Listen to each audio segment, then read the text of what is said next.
free delivery, and better value. Go to GuaranteedFoods.com.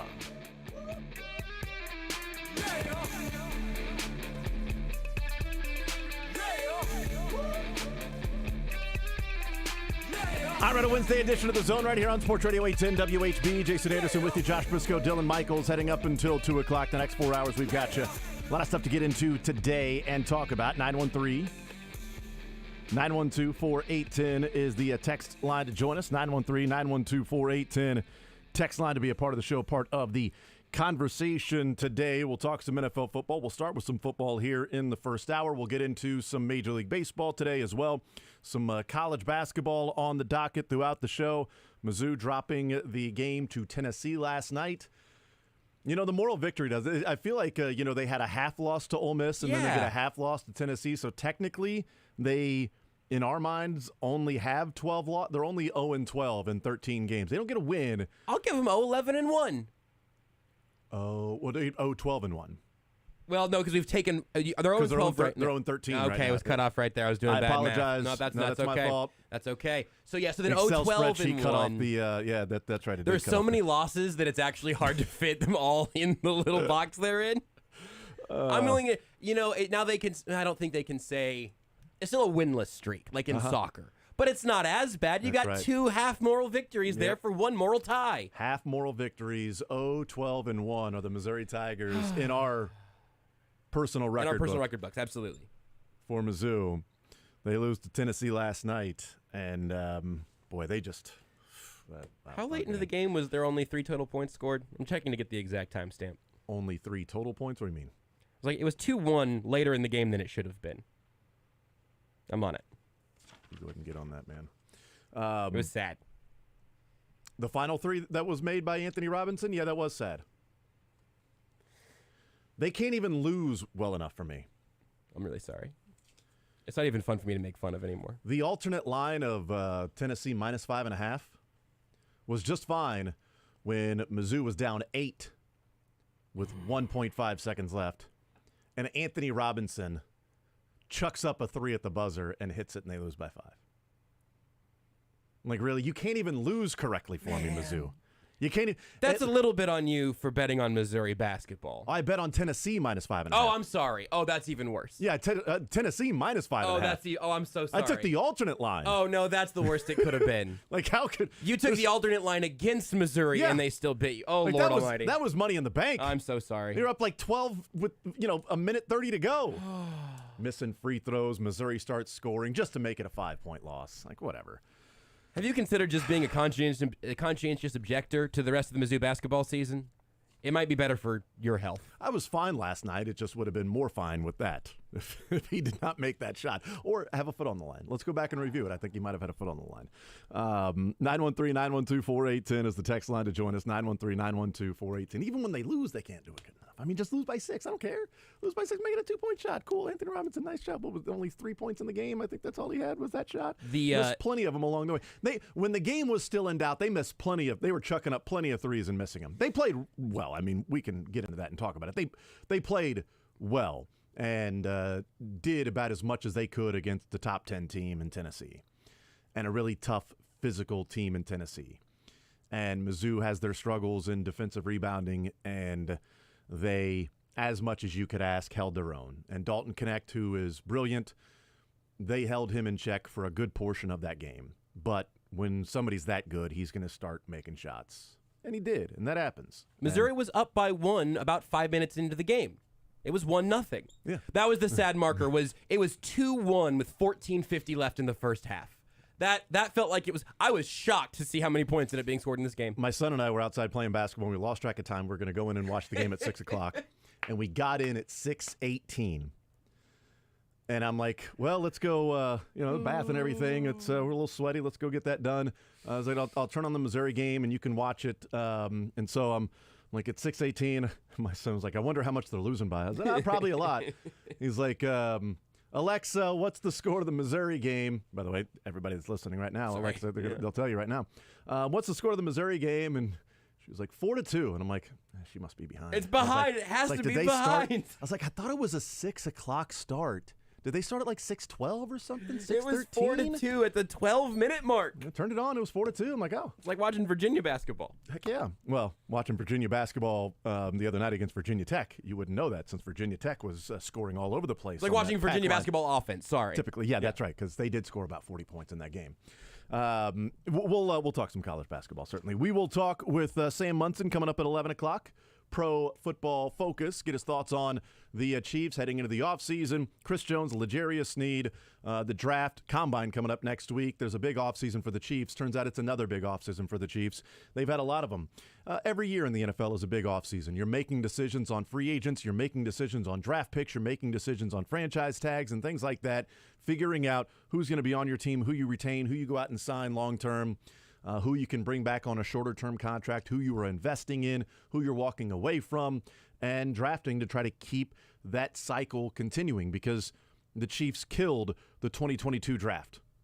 They have to keep doing that in order to be able to put a full 53 out there and not have the number one guy amazing and then 2 through 53 be, they're all right, but you know what? Number 15 will save them. He didn't exactly have to save them this year because the defense was that good.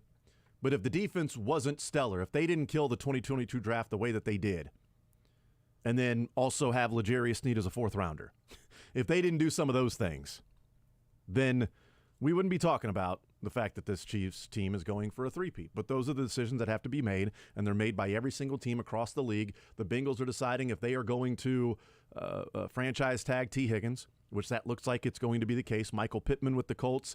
Mike Evans, free agent. There's wide receivers that are going to be out there. Their defensive linemen. Justin Matabuke is going to be a free agent, it looks like. I mean, there's a lot of players out there and names out there, and the Chiefs have some of their own. Pro Football Focus's top 200 free agents. The Chiefs have 5 players. Crazy.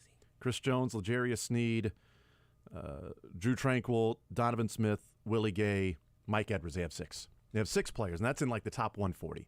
But 2 of the top 10. Chris Jones, number 1. L'Jarius Sneed, number 10.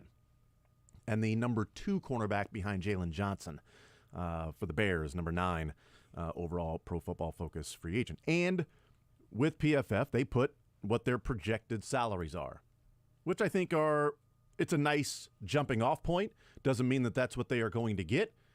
They could get more, they can get less. There's plenty of times when we've looked at defensive ends, I think a few years ago, and we were trying to figure out who the Chiefs would go out and sign, and they ended up bringing in Melvin Ingram. So that was before the 2021 season. So they bring in Melvin Ingram, but we were looking at different free agents compared to the Pro Football Focus market value. And I think if you took the average of all of them, it'd be right around what they all were averaging. Some were more, some were less, but sort of if you take 10 players and say this is the market value that they put for all 10 players, it might have averaged out around what they had. Some seem cheaper, some seem more expensive, but it's at least a reference point. It's a resource to look at and view. And so we'll talk with Sam Munson about some of those things and some others in the NFL. We will talk with Jack Johnson at noon today from Surprise. Noon, right? We're going to talk to Jack at noon. So actually, Jason, we're going to talk to Sam Munson at noon, which I have reviewed some receipts. I'm not even sure when I decided that we were going to talk to both Jack and Sam at noon, but it had been Sam at noon the entire time until I was like, what if we talk to Jack at noon? Okay. So Sam at noon is the schedule. That's where he's supposed to be. Great. We have flexed in and out a little bit on Jack. We're going to find a Jack Johnson time. We're going to find time to get Jack great. In the zone. We're going to get Jack in. Can't cut goodness. That, Dylan. Can't cut that one. Thank goodness. Long pauses. So we'll talk with Jack at some point, and we will talk with Sam at noon. We'll be surprised when we talk to Jack. We will talk to Sam at noon. Dylan, what time are you calling Sam? Sam, noon. Jack, TBD. Building the plane in the air, folks. Okay. Sports radio, nothing like it. Moving something. An hour from now, we may or may not be talking to somebody, but we'll be talking to you. I promise you that. We'll be talking to you and Sam Munson at noon. Great. For sure. Mick Schaefer, 1 o'clock, KSHB 41 God, Sports I hope Director, so. presented by Empower Payments. I mean, I don't, but whatever. We'll find out. Why don't we talk to Mick at 11? I think you could do that. Jack at 2:15. Deal. And Sam Munson right now. I think he's available. I want you to call Jack right now. I want to Sam talk might to Jack be doing a podcast right now. Get Jack on. Call Jack just to say hi. We're going to jack in. Call Jack right now and say, hey, we're just saying hi. Surprise. We're checking in, Jack. We will do 4 hours of totally passable radio today, with guests appearing at various times and places. And at 1:56 when we sign off, we promise tomorrow we're going to try to be 1% less bad. I think tomorrow's going to be a great show.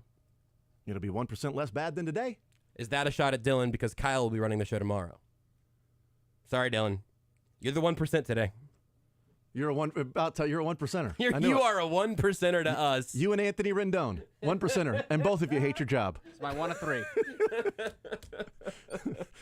Is Dylan? Is this job a priority? Is this a job a top priority to you? Is this a top priority to you? Dylan, It's not Rick Pitino level. It's a lot above that. It's a priority to you. Do you want to be here? Yes. Even one. Okay, so you. It's just the surroundings. Okay. The cast is that I have to figure out. I get it. So you at least sense. answered the question, unlike Anthony Rendon, who did not answer. Do you want to be here? Already answered that question. Technically, you have, which I do love that we'll hear from that clip. We'll hear spoiled brat Anthony Rendon coming up in the show as well. But that's how the show lines up if you even got all of that. Doesn't matter. There's some substitutions. We're going to have to, Does not matter. Somebody's going to left field at some point. Question. Hit me. The answer to this is yes. I know it's yes. Yes. But the question then becomes how much or how. So the answer is yes to is Chris Jones and L'Jarius Sneed, are they both possible to be on the Chiefs next year? The answer is obviously yes. Mm-hmm. It is possible that they are. Likely and how much of a possibility would be the next questions, because they've got one franchise tag to use. There are people that think they're going to Adam Teicher said that they're going to use a franchise tag. Todd Lebo, they're going to use a franchise tag. I believe that's what he said yesterday. I have to go back and look at the factor. I'm pretty sure that's what he said. I was writing down different things. But even if it's not Todd, Adam Teicher, other people around the NFL, the Chiefs will use a franchise tag, not on Chris Jones, because it's going to be $32, $33 million. If it's L'Jarius Sneed, less than $19 million, again, annual average value, he would be the 6th highest paid cornerback. Chris Jones at $33 million would be more than Aaron Donald. So, you look at the difference between the two, which is easier to live with. A 27-year-old who is playing at the top of his game and is one of the best in the NFL, being paid the 6th highest at his position, or someone who is 30 years old and would be paid the highest in his and even if he's not the highest, it's damn near close to Aaron Donald. And I love Chris Jones, but he's not Aaron Donald. He doesn't do the same things that Aaron Donald does. He doesn't have the tackles that Aaron Donald has. He doesn't have some of those other things that Aaron Donald has, okay? But he's dominant. I love Chris Jones. I'd love for him to be on the Chiefs. If he wasn't on the Chiefs the last 2 years, I don't think we'd be talking about going for a three-peat for the Chiefs. Maybe we would. I don't think we would be. They clearly were able to do it without Tyreek Hill. Yeah. But as we've talked about before, losing Tyreek Hill, you still had number 15 and number 87. Losing Chris Jones, you would still have Spags and Trent McDuffie and maybe number 38. Sneed? 38. Yeah. Spags 38, 22. Yep. Different math. Much different math because they're different numbers and they add up differently. They add up different. Mainly. But it's possible, obviously. Is it possible to do that while still being able to field a full team to say, this is not a sacrifice the next 5 years, so you can three-peat? I don't think the run it back in 2020 killed their opportunity to go and win Super Bowls over the next few years. Right. No. Obviously. Because they should have gone to a Super Bowl in 21. They didn't. They had a terrible second half against the Bengals. And all they've done is win back-to-back Super Bowls since then. So if you say, are you sacrificing the next 5 years of football to try to run it back in 2020, is that worth it? Well, I wouldn't say it's worth it. But they tried to be back-to-back champions. They didn't win. But they also didn't sacrifice the next 5 years because all they did since then was lose in overtime in the AFC Championship game and win 2 more Super Bowls. They have more Super Bowls since the Run It Back tour in the next 3 years than they did before. So simply looking at it and saying, if you keep the band together, you're screwing the next 5 or 6 years, I don't think is reality. I don't think is honest. That assessment of, you're screwing over the next 5, 6, 7 years if you do that, because there's a lot of other things that have to happen. Now, if you do not draft well and you then sign Chris Jones and L'Jarius Sneed to big contracts, yes, then you are setting yourself back. But if you don't sign Chris Jones and L'Jarius Sneed to big contracts and you don't draft well, then you're doubly screwed. So signing Chris Jones and L'Jarius Sneed does give you at least a little bit of leeway that if you were to miss on draft picks, you still have 2 players at the high-end level. But missing on draft picks would then affect the future. Signing Chris Jones and L'Jarius Sneed and not drafting well gives you a better chance of winning a Super Bowl in the next couple of years than letting those guys walk and not drafting well. Drafting well has to be imperative. They've been doing that. But that's secondary to what we're talking about with this. If you draft well and if you keep doing the things you've been doing, Josh, it gives you the luxury of walking away from Chris Jones and L'Jarius Sneed and then supplementing here and there and filling in different spots and making your overall roster a little more balanced, like we talked about with Tyreek Hill. Pay $30 million to Tyreek Hill, or look at all the different pieces they added on the defense. Turns out they won a couple of Super Bowls since then. Do you do the same thing with Chris Jones and L'Jarius Sneed? Well, here's the thing. Letting those guys walk, you're probably not getting the draft picks you got for Tyreek Hill. So now are you able to disperse that money? Because you're saying, well, can we afford it with one Chris Jones? Okay. You can't afford it with one Chris Jones. So are you just not spending that money? Or are you saying we want 3 or 4 guys for the price of a Chris Jones? Or you want to use Chris Jones' money to go get Mike Evans. What is that Nick Bolton extension going to look like? Probably coming. Mike Evans and Tyron Smith on offense, or Chris Jones on defense. And that's the balancing act. That's the conversation that obviously they're having at One Arrowhead Drive, and everybody's having across the league and certainly across the city. You're moving the weights on either side of the scale to figure out what the budgeting of all of it can be. And the thing and it's funny, I mean, Chris Jones is the number 1 ranked free agent on the PFF free agent rankings and everything, which makes sense. But even without having seen that yesterday, I was thinking about if you just, or I think I was talking to Sterling about this last night. Who? Doesn't matter. Okay. If you just say, hey, the Chiefs could add, frankly, maybe any player in the NFL who is in any way available. You can make some fun arguments for, I'd love to see Justin Jefferson or whatever.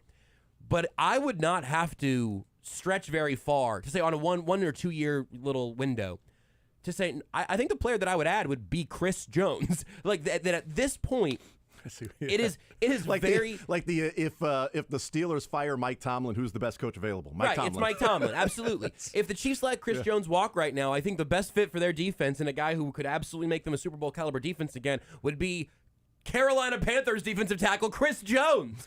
I don't want that. I don't think it'll be the Panthers. I don't want that reality. I thought you were going to say Brian Burns. I would take Brian Burns. I would take Brian Burns if we're talking about him. If he ends up getting out of there, that's fine. You just happen to name another top 5 free agent team. I guess I'll take him if that ends up being an option.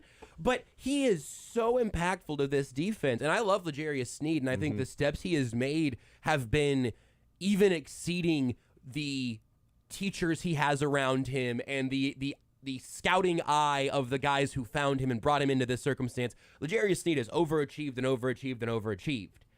But Charvarius Ward overachieved. Then Trent McDuffie, higher pedigree, but he overachieved because he's just elite right now already. Joshua Williams and Jalen Watson overachieved. Sound like Najee Johnson was overachieving during training camp.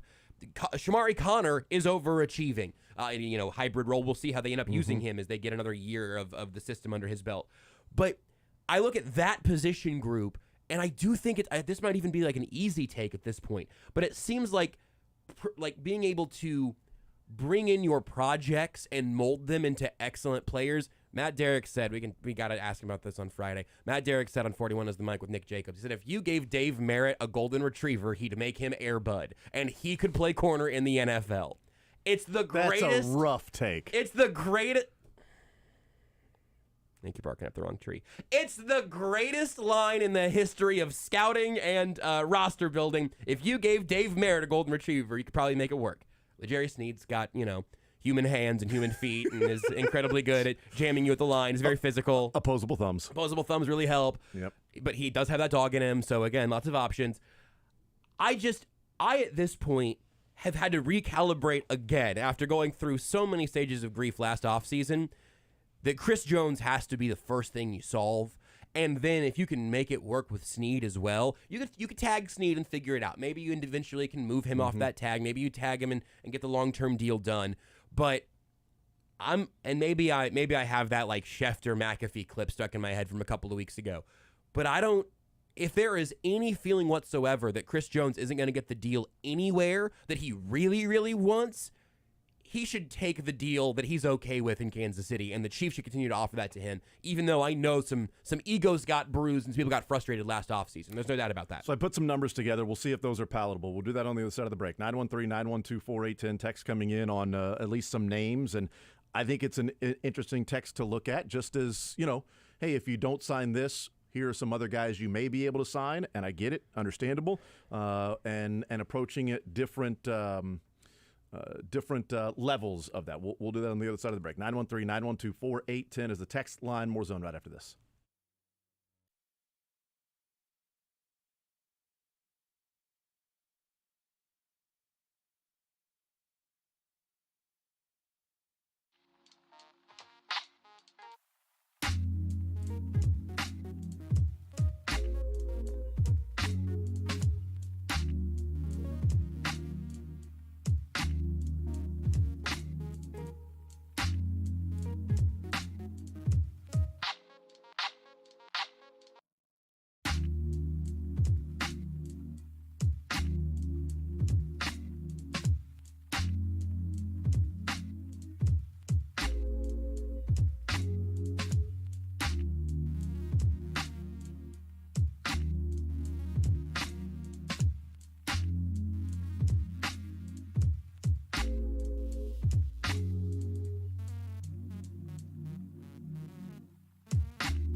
All right, we continue right here on Sports Radio 810 WHB on this Wednesday edition.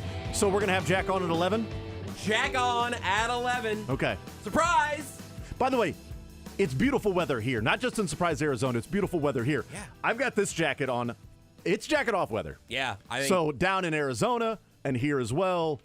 So you don't even need to wear the jacket around town as the day goes on. It's going to be like 70 degrees, man. I wore shorts today. Has this February. been I wore shorts to go pick up the kids yesterday. I'm like, what am I doing here? Yeah. You know, You had tearaway pants on over your basketball shorts. You just, oh my God. Yep. I'm going in, coach. Put me in. All right. That's right. I fouled out earlier. Never mind. Just come over here. You guys need water? Water, anybody? Great. This is fresh water. I just mixed it with some Gatorade powder. Some powder in there. Put a little extra in there. Extra Yeah. spicy. Some brown water for you. This game's going to get fun. Fourth quarter is going to be great. All right, 913-912-4810 is the text line. Text says that no on Evans. Says that they walk on Jones, they can sign Snead, Tranquil, and Ridley for that money. I don't know that they could sign Snead and Ridley for the Jones money. Because Snead and if you're again, this is going off of a resource of Pro Football Focus, may not be what is reality, but both Ridley and L'Jarius Snead have almost identical market value contracts. Calvin Ridley has 3 years, $30 million guaranteed, $17 million per year. Yeah, okay, that seems right. And L'Jarius Snead, his contract is listed as 3 years, 17.5 with $35 million guaranteed. I It's can see almost Mike identical. Evans getting like a short term, like 25, like a 2 for 50 Honestly, kind I of don't even- thing. I need to find Mike Evans to see what they have him listed as. I think you know what? I think the Athletic Football Show said 2 for 50 for Mike Evans. 2 for very, 50? Very casual, but yes, in terms of like a short term, that's probably like a void years kind of deal. I'm not logged in here. Evans is 13 on the PFF rankings. I He's gotta log into Plus. 13? 13th on the rankings. Well, then I just went right past him. So my right behind apologies. Daniil Hunter, who also interesting. Apologies. So many of these guys are going to get tagged that this list is going to. Yeah. This list is going to. Evans isn't expected to get tagged, though, right? Probably not. Yeah, so The Bu- Evans the is Bucs listed are as weird. 3 years, $69 million, $23 million a year, $52.5 million guaranteed. So three years at 23, boy. or if you're going to try to do a shorter term thing. And he turns 31 this year. Calvin Ridley turns 30 this year. Sneaky old. That's crazy, man. I mean, L'Jarius Snead just turned 27. So it's not like he's going to be 28 this year. No. Literally this calendar year, he's already 27. He'll be playing in the Super Bowl next year when he turns 28 because his birthday's like late January. So he is 27 years old in his prime. And what has been keeping me from getting on the Evans train or getting excited about Mike Evans is the fact that usually when there's a 3 in front of the name, the Chiefs are in front of the age, the Chiefs are not signing that person, especially to a big free agent contract. There's a reason why we look at some teams that, this team gets injured all the time. Oh, this team is always injured. Oh, that team has so many different injuries. Well, who are the free agents they're signing? How old are they? The money they're giving to their players? How old? The Chiefs' defense was the youngest defense in the NFL. Because they're not going out and signing Von Miller. Right. Well, Von Miller was injured, and Von Miller hasn't been the same Von Miller. He's 52. He's Satchel Paige as a defensive end. What would it do to your brain if I told you that Chris Jones, Calvin Ridley, and Amari Cooper were all 29 years old? See, that's the thing about Chris Jones. He will have a 3 of his first number of his age this year, but he's not 32 or 33 years old. And he's a defensive tackle. Yeah. So here are the numbers that I put together just to see if they're palatable. And this is so surface level. I get it. I totally understand it. Okay. There's so much more in depth that goes into these cap numbers. But I looked at the Jalen Ramsey contract. And the reason I looked at Jalen Ramsey's contract is the highest paid cornerbacks in the league signed their free agent deals at age 24 or 25. So the Marlon Humphreys of the world, those guys, the highest paid, 24 years old. First round draft pick, here's your long-term deal before your 5th year, before your 4th year in the NFL. Here's your big contract. You're 23, 24 years old, 25 years old. Those guys signed their big deals at that age. Jalen Ramsey being around the age of, I think he was 28 when he signed his deal. Jalen Ramsey was. and Snead is 27. So it's closer to Jalen, and it's Jalen freaking Ramsey. Right. He signed for 3 years, $35 million guaranteed. Jalen Ramsey did. Man. Jalen Ramsey, 3 years, $35 million. The cap has gone up, huh? That's nuts. And that was just last year, 2022, the offseason of 2022. So 3 years, $35 million guaranteed.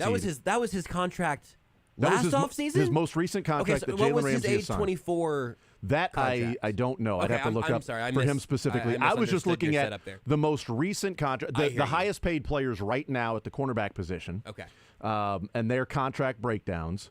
And so Ramsey signed that at age 29? Ramsey signed 28? his contract before last year at age 28. Okay, he was 28. So the 2023 Gotcha. free agency season. So before this year, he was 28 years old, and he signed his deal 3 years, $55 million, 35.5 guaranteed, which is almost exactly what Pro Football Focus has the market value for L'Jarius Snead. That just doesn't scare me, man. I don't know. The highest paid cornerbacks in terms of value, Denzel Ward signed when he was 24. Marlon Humphrey signed when he was 24. J.C. Jackson signed at 26 years old as a total free agent, not as an extension or a re-sign, as a total free agent. That was a disaster. That one should scare you, yeah. Tre'Davious White was 25 years old. Xavier Howard was 28, but L'Jarius Snead's going to be viewed as better than Xavier Howard. Mm-hmm. And then Jalen Ramsey was 28. I think it's going to be closer to Jalen Ramsey. So is it palatable if we look at Jalen Ramsey's contract and say a 3-year deal that's really a 2-year deal? You could keep him for a 3rd year, but the cap number would be $10 million in 24, $20 million in 25, and then $27 million in 26 with a $5 million dead cap hit. So you could then either restructure or move on, take a $5 million cap hit, and L'Jarius Snead would be a free agent at age 29 still. Yep. Would that be okay with him to then make $35 million in the next 2 years? Because if it's $35 million guaranteed, you have to pay that money in cash in the first 2 years. L'Jarius, are you good with the next 2 years making $35 million? You might be here 3 or 4 years from now. We'll cross that bridge when we get there. But if not, you're going to be 29 years old. You're not even going to be 30 yet. You're still going to be 29 as a free agent there. Is it palatable for the Chiefs to have $10 million on the books for Snead this year, $20 on the books in 25, and then a $5 million dead cap hit in 26? And oh, by the way, 2026 cap is expected to be $300 million. If you're wondering what that's comparable to, this year's cap was 225. That's crazy. In 2026, it's expected to be $75 million more than what the Chiefs just worked with. Now, Chris Jones is a lot more money. Yeah.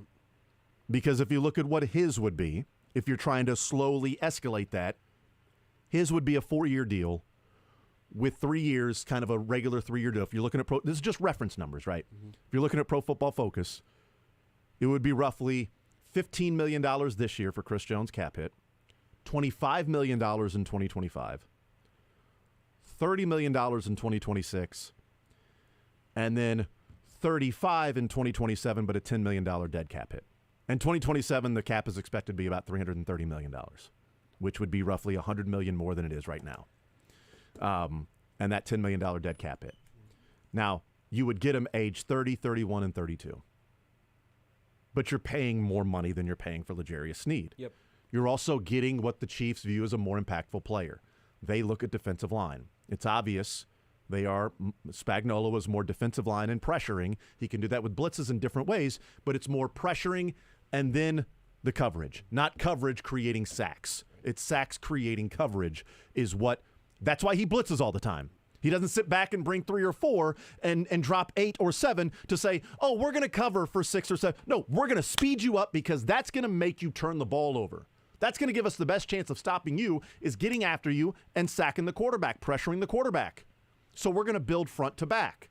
So they would be more likely to spend it on Chris Jones, I believe, but it is much more palatable and easier to fit in if you're talking about L'Jarius Snead. Those numbers would be, if you're just looking at, it'd be $25 million for the both of them this year. Chris Jones played for $29 million. Yeah. Cap hit. Yeah. Just so you're for comparative sake, it would be $45 million in 2025. Still a good. For the both of them. I think that's good value for those Yeah. two players. So it's $22.5 million totally apiece acceptable. for one of the top cornerbacks and one of the top defensive tackles in the league. And in 2026, you'd be looking at about $35 million in Chris Jones and then a dead cap hit for L'Jarius Sneed. Or you'd be looking at $60 million for the both of them. But I don't think you would get there. Extend Sneed if you want to do that at that point. Maybe you're talking about a McDuffie extension. But the reason the Sneed one makes sense to me is if you do that and your 3-year deal is kind of a 2-year deal, which is what Jalen Ramsey's is. Yeah. So Jalen Ramsey has one more year with the Dolphins and then they can walk with a $5 million dead cap hit. Is that if you have Sneed at 27 and 28-year-old season the next 2 years, he then walks and you transfer that money to McDuffie. Yep. Who would be going into his 5th-year option season as a first-rounder, but you could sign him before that year, and that money that you were paying Sneed moves over to McDuffie, and it gives you 2 more years to find somebody to go and work opposite McDuffie.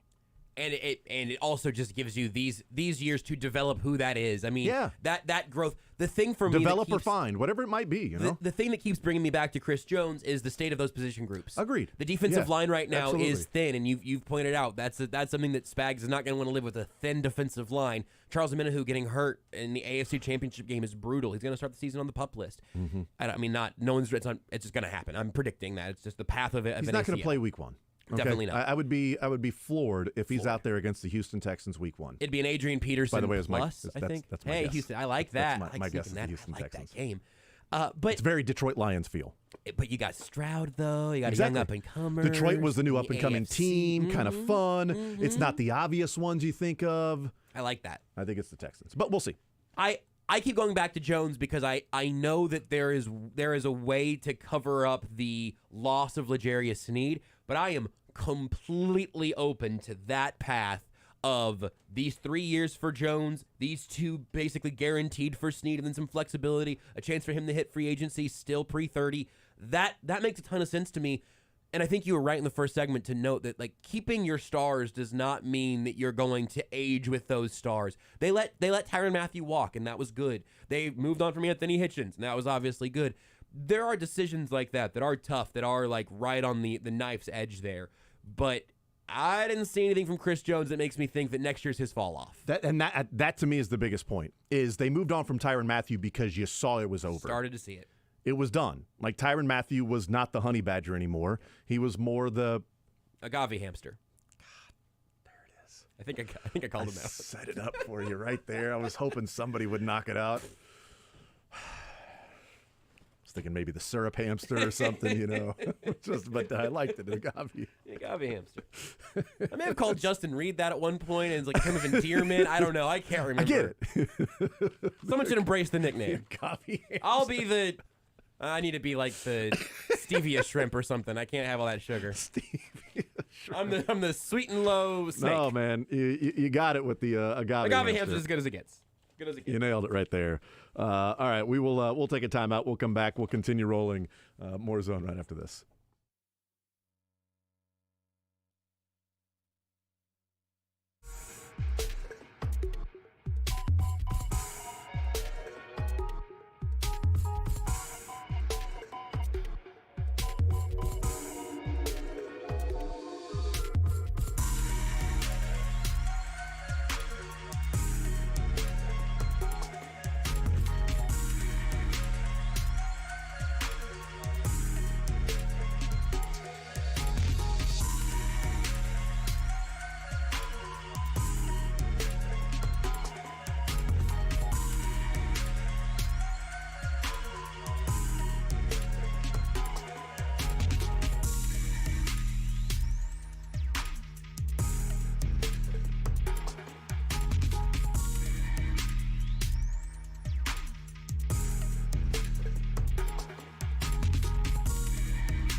All right, we continue right here on Sports Radio 810 WHB.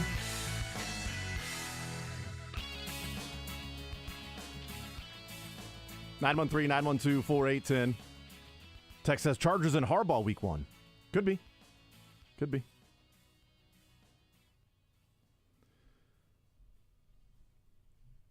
Text says, I remember Josh mentioning that Mick would just sit in the hallway between midday and AES.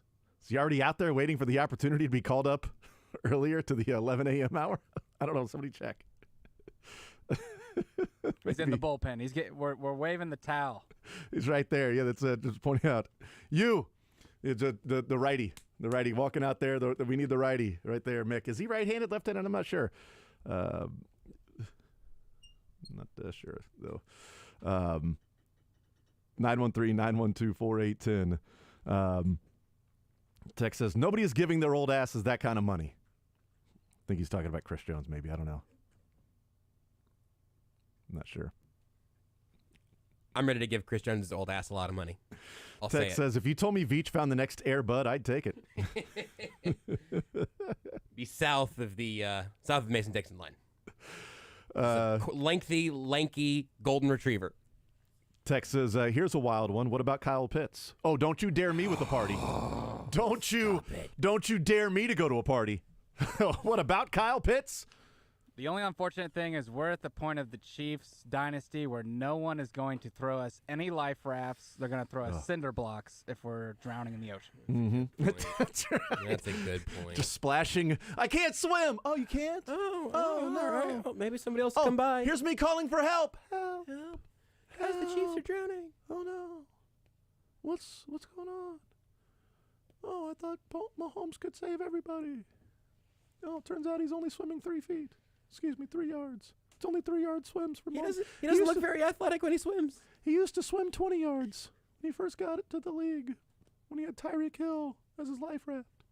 Now he's only swimming 3 yards. Oh. You touched on it yesterday with Adam. That was just the wildest stat I've seen hit Twitter in a long time, where the top of the list was like Tyrod Taylor and Kenny Pickett, and the bottom of the list was there's no correlation anywhere in there of anything. It's just amazing, like people ignoring that. It's like, well, guys, where do you want to be on this list exactly? The middle had some good quarterbacks in a row, and also Russell Wilson and Deshaun Watson. We are genuinely making things up now to try to criticize Mahomes. If you're a bad quarterback in the NFL, just throw it deep. I mean, just throw 80-yard passes the entire career, and you'll be very high up on the stat list. Will Levis up there, baby. You know who I'd rather have out of all of the quarterbacks in the NFL? Who I'd rather have between the two quarterbacks? If you gave me the quarterbacks in the game in the Super Bowl, who would I rather have based on depth of touchdowns?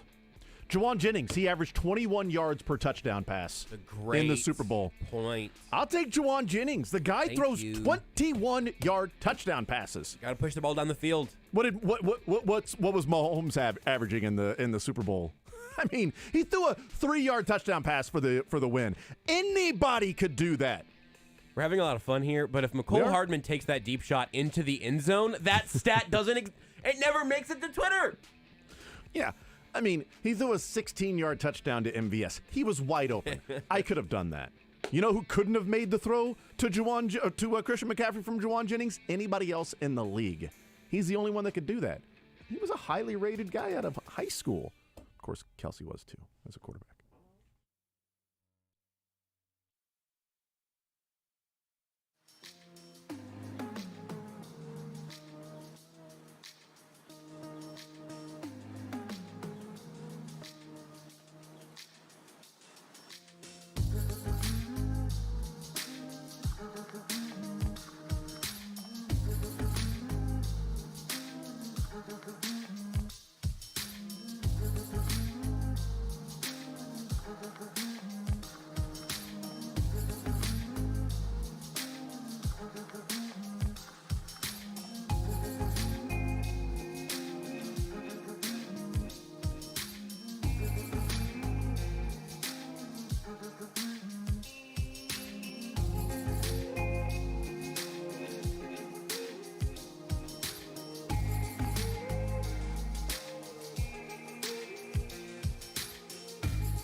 Hey, not anymore, Dylan, okay? Come on now.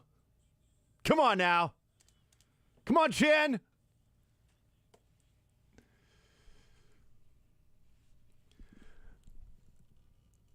We are hanging out here on this Wednesday edition, heading down to Surprise, Arizona to talk with Jack Johnson, hanging out with us as he is there in Surprise with spring training and the Kansas City Royals. Jack, what's up, man? How are you today?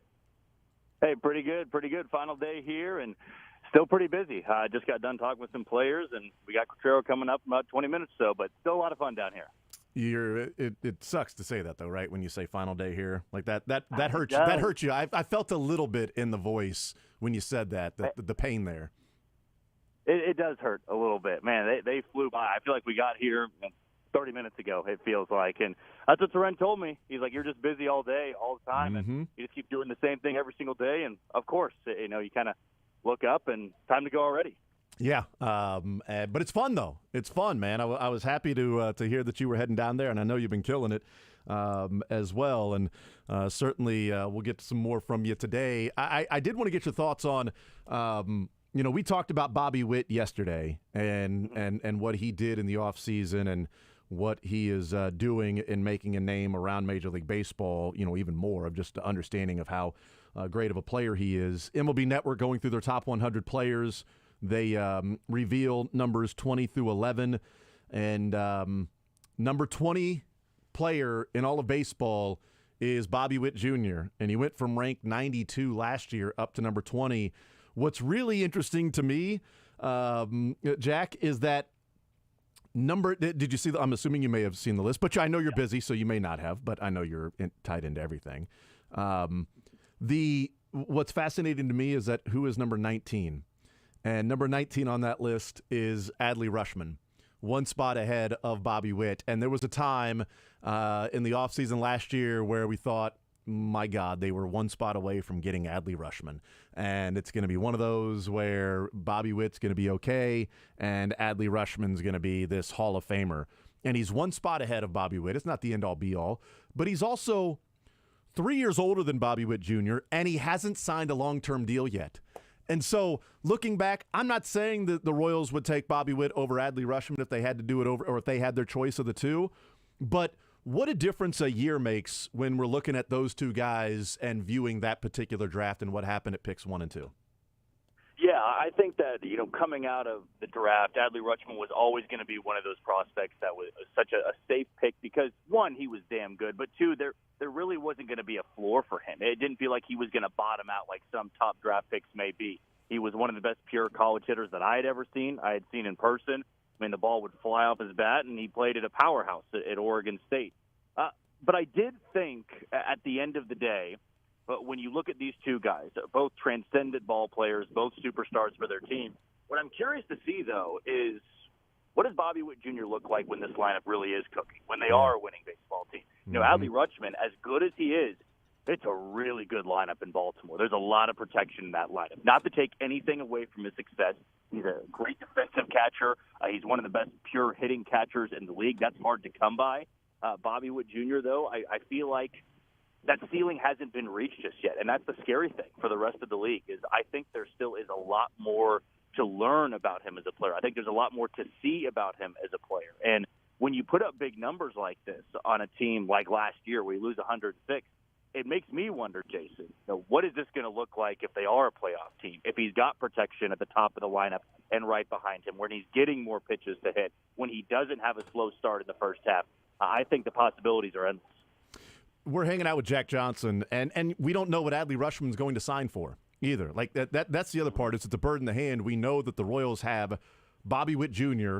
for the next 7 years, which means that they got at least 9 years out of Bobby Witt Jr. when they drafted him number 2 overall. And what could be high-level play. Top 20 in all of baseball play for 9 years out of Bobby Witt Jr., health, assuming, and all of that stuff, which, I will absolutely take that right now. Adley Rutschman may demand $300 million. And the Orioles may have to trade him. And then they go through the process that, a number of us thought that the Royals could be going through with Bobby Witt. If they didn't sign him this offseason, then how soon do you start looking at and assessing when the best time to trade Bobby Witt is? And now they don't have to do that, which is great. But I thought it was awesome to see Bobby Witt on the list, crack the top 20, move up 72 spots in 1 year for Bobby Witt. It's awesome. And what the Royals have done as well, while we have you on, we talked yesterday. We got into a conversation about the starting staff and what the Royals did there. This bullpen was pretty awful last year, and there wasn't a whole lot for Q to choose from and try to navigate some of those late inning games, especially as the season went along. And it's clear that was one of the biggest factors that J.J. Picollo and important pieces that they wanted to go and address, and they did that early on with Will Smith and Chris Stratton, et cetera, et cetera. There's also pieces in the organization as well, and there's pieces that they brought in.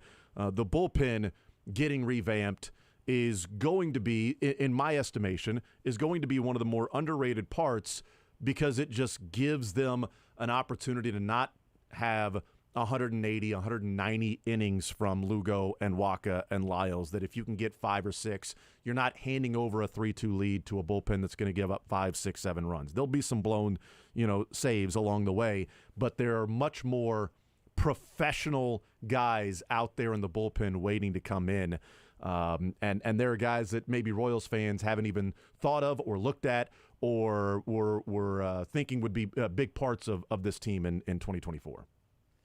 Yeah, and I think this is the chance we really get to see who Matt Quatraro is as a manager. I think it's nearly impossible. They could have had, Bruce Bochy last year, and I don't think they would have been that much better because there just wasn't enough talent to go around at any position. I mean, of course, you had Bobby Witt Jr. You lose Vinny Pasquantino early. Cole Reagans joins you midseason. Michael Garcia really starts playing at a full-time position about a couple months in as well. So Bobby Witt Jr. was really the only guy that you could turn to and say, we can count on that every single night. He is going to be a superstar. And having a good bullpen makes it so much easier on a manager, and it makes those decisions late in the game work out in your favor a little bit more. I mean, I always thought it was funny how much criticism Matt Quatraro got for going to a certain guy in the bullpen in a one-run game. My thought was always, well, who else do you want out there? There's not many guys that you can count on. Scott Barlow was experiencing a career-worst year. His velocity was down. Yes, Carlos Hernandez looked good in the first half. He didn't at all in the second half. Then you have a bunch of young guys, a lot of waiver wire guys that were just piecing it together by the very end. I think there was one time they threw Max Castillo out there in the setup role, and people were freaking out about throwing somebody out there, or Tucker Davidson late in the season. I'm like, they are so burned out on arms. They are scrapping together guys to just get innings, to get to the finish line. And that's what J.J. Picollo in this front office wanted to ensure didn't happen again, that we've got 5 or 6 not only reliable guys, but guys that have really good pure stuff. That's kind of the important thing to point out here. I think there's a lot of teams that have this misconception of building a bullpen of, oh, you just need a guy who's got some good numbers. I think that's important, but I also want guys in the back end of the bullpen that can get swing and miss stuff, that can really be elite at the back end, where when you face the Royals late in the game, they've got a 1-run lead. You don't want to see a guy coming out there that's throwing 97, 98, 99 with movement and a power slider. The Royals in the past have been throwing out guys that anywhere from 91, 92, 93, and get this, no control. So what are you trying to get out of the back end of your bullpen when you just don't have a lot of elite level guys? Yes, these guys could not be the best versions of themselves. They could maybe struggle a little bit with command from time to time, but certainly going into this, they knew that how much patchwork they had last year, and they wanted to make this a very stable part of their team. Because if you have a good bullpen, Royals fans know how far that can take you. Dan Altavilla was with the Padres. He's been with the Mariners, and now he's with the Royals, and he had Tommy John surgery. So he's missed the last couple of years in Major League Baseball. But he got a minor league invite. He got an invite, a minor league deal, but he got an invite to camp, and he's one of those guys that are there with the Royals. How much of an opportunity and a chance do you think he has of making this squad out of spring training? Well, I think the good thing for the Royals is it's a good problem to have. Is there's a lot of guys that you may want to make the team, have the stuff to make the team, but there's just too many spots right now, too many spots that are filled. As we talked about way back at the beginning of the week, 5 new faces there. And then you have somebody like a Matt Sauer, who was a Rule 5 pick. He either makes your team or you got to send him back to New York. And I don't think the Royals want to do that. They think highly of him. I really like Dan Altavilla. He's a good story. He looked good in the Dominican Winter League. I asked him yesterday about his fastball, and he said it was sitting about 94, 98. Had a live BP I had the chance to see yesterday, and stuff looked pretty good. Glove was popping a bit. It is a long shot, though. As with all these minor league deal guys, they knew with a deal like this in spring training, even if they do pitch their ass off, they may not get a spot here. They may have to go down to AAA and then hope for an opening at some point throughout this season. And I hope that Dan Altavilla, even if he doesn't make the team, takes that spot in AAA, and he's kind of, back there as depth, because this bullpen is going to need depth. Mm-hmm. You're not going to go throughout an entire season with 8 guys throwing innings for you in the back end. You're going to need about 15, 16, or 17. And even if they only give you 5 innings, hey, that's piecing it together. But I'm excited to see what he looks like here in some of the live action games. I think the velocity is a big thing for him. When he was with Seattle, when he was with Boston, when he was with San Diego, that fastball is what gave him a lot of his status. That's what everybody knew about him. He threw really hard, had good spin rate on it, and I know that he's coming off a couple of arm injuries. That is concerning, but it's a no-risk deal. It's a flyer here. So we'll see what Dan Altavilla looks like. And he talked about his up and down journey and landing now with an opportunity with the Royals. It's been great. It's been a long road, just having the 2 injuries the last 2 years, and I'm just excited to be healthy coming into camp and being ready to compete. But pitched well for Elise this past off season, and I had some interest in Winter League, and I let my agent do most of the talking with the teams, but he let me know the Royals were interested, and I thought it was a good opportunity for me. So just speaking with him, we went back and forth, and ultimately made the decision to come here. So I'm happy to be here. Fastball, I think, is the best part of your game. You probably think it's the best part of your game when you're throwing near triple digits. Yep. You brought up health. You feel healthy right now. Where is that fastball at? You know what? In the Winter League, I was anywhere from like 94 to 98. Right now, I'm not sure. I have a live BP today, so we'll see early on. But I'm feeling really good, feeling healthy, and ready to go. Now, I've been talking to a couple pitchers around here, and they've talked about developing a new pitch. James McCarthy said he's developing a cutter. Is there one pitch that maybe you've been working on or trying to work on? Yeah, so in my rehab, I found out that my changeup has been working really well, and I haven't thrown that in, probably since 2016. And it's been a really good pitch so far in bullpens, and I even sprinkled it in the Winter League. But, I'm looking forward to incorporating that in my arsenal. So, we'll see what kind of reaction I get from the hitters, and, that'll tell me if I'm going to use it or not. We hear so much about the Winter League, whether it be the Dominican Winter League, the Venezuelan Winter League, Puerto Rican Winter League. For those that maybe don't know about the atmosphere, don't know about the environment down there, what was that like for you? It's incredible. The fans are in it from, pitch 1 to the end of the game. I mean, there's a live DJ the whole game. They're announcing every part of the game. So it's an incredible experience. I'd recommend it for, all players to go down there at least 1 year and, just experience it, because it is like a big league environment. So, I had a blast. So, maybe I'll see myself down there again the years to come.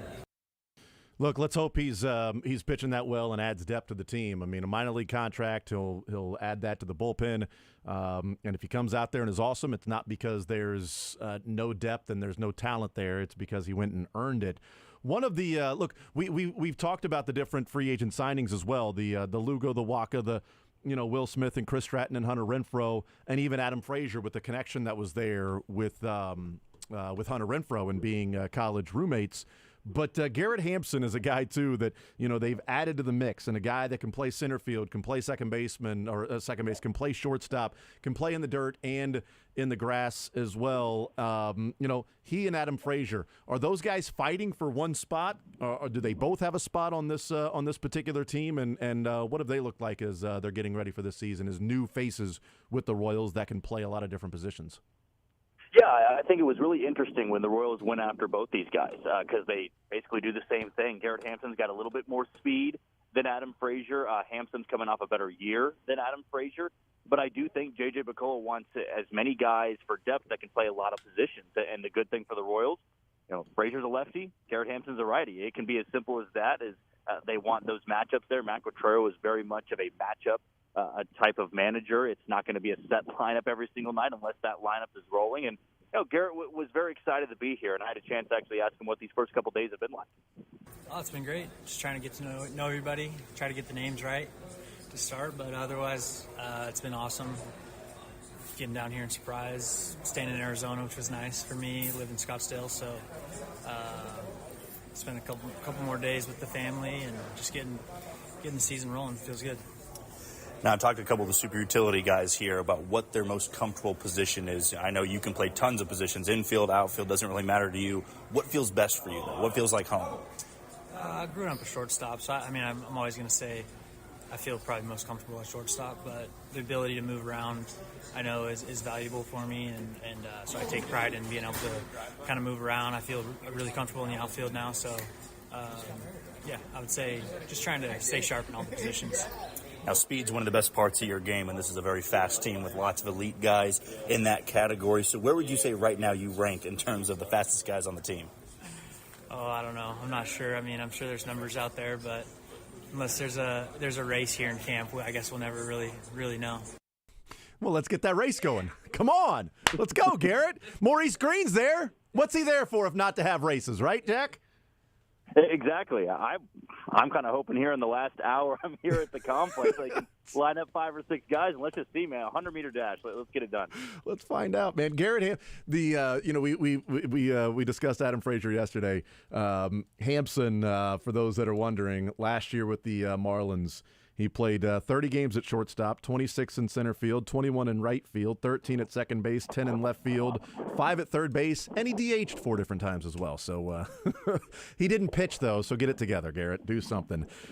Jack, we appreciate it, man. We know you got some other duties there to go talk to Matt Quattrero. We'll let you go. Appreciate the update. Safe travels back, man. Hey, thanks so much. Had a blast, guys. Absolutely. There's Jack Johnson.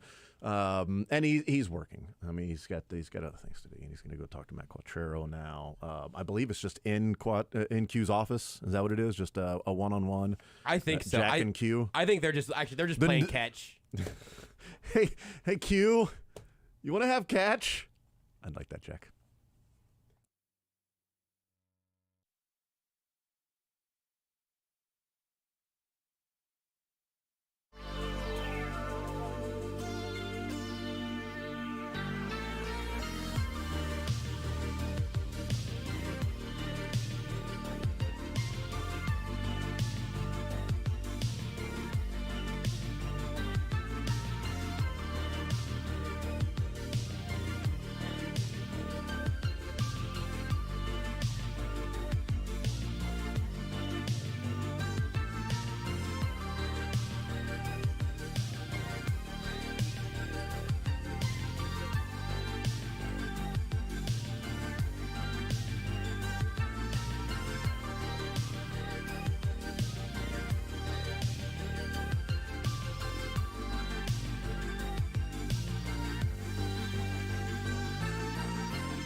Thank you to Jack Johnson. Talking some Rawls baseball. Sam Munson will be our guest coming up at noon from Pro Football Focus. Get his thoughts on the Chiefs and also some free agents as well. 913-912-4810. It is going to be fun to see how this roster shakes out for the Royals as they start to have more scrimmages and inter-squad games and then start some spring training games, and you see some live action, not just live BP with the pitchers and some of the guys at bat and things like that. So looking forward to that, and we'll see if they break camp with Adam Frazier and also Garrett Hampson on the team, guys that can do a lot of different things and can play a lot of different positions. Do they offer a whole lot of added value in terms of what they'll do with the plate, or just you're going to put somebody out there at that position and feel like you've got a professional baseball player that's out there, right? Not a 4A player, not a AAA guy that you're just trying to get through 9 innings because you've got to facilitate the game of baseball for 162 for Major League Baseball, and you're just trying to get to the tape.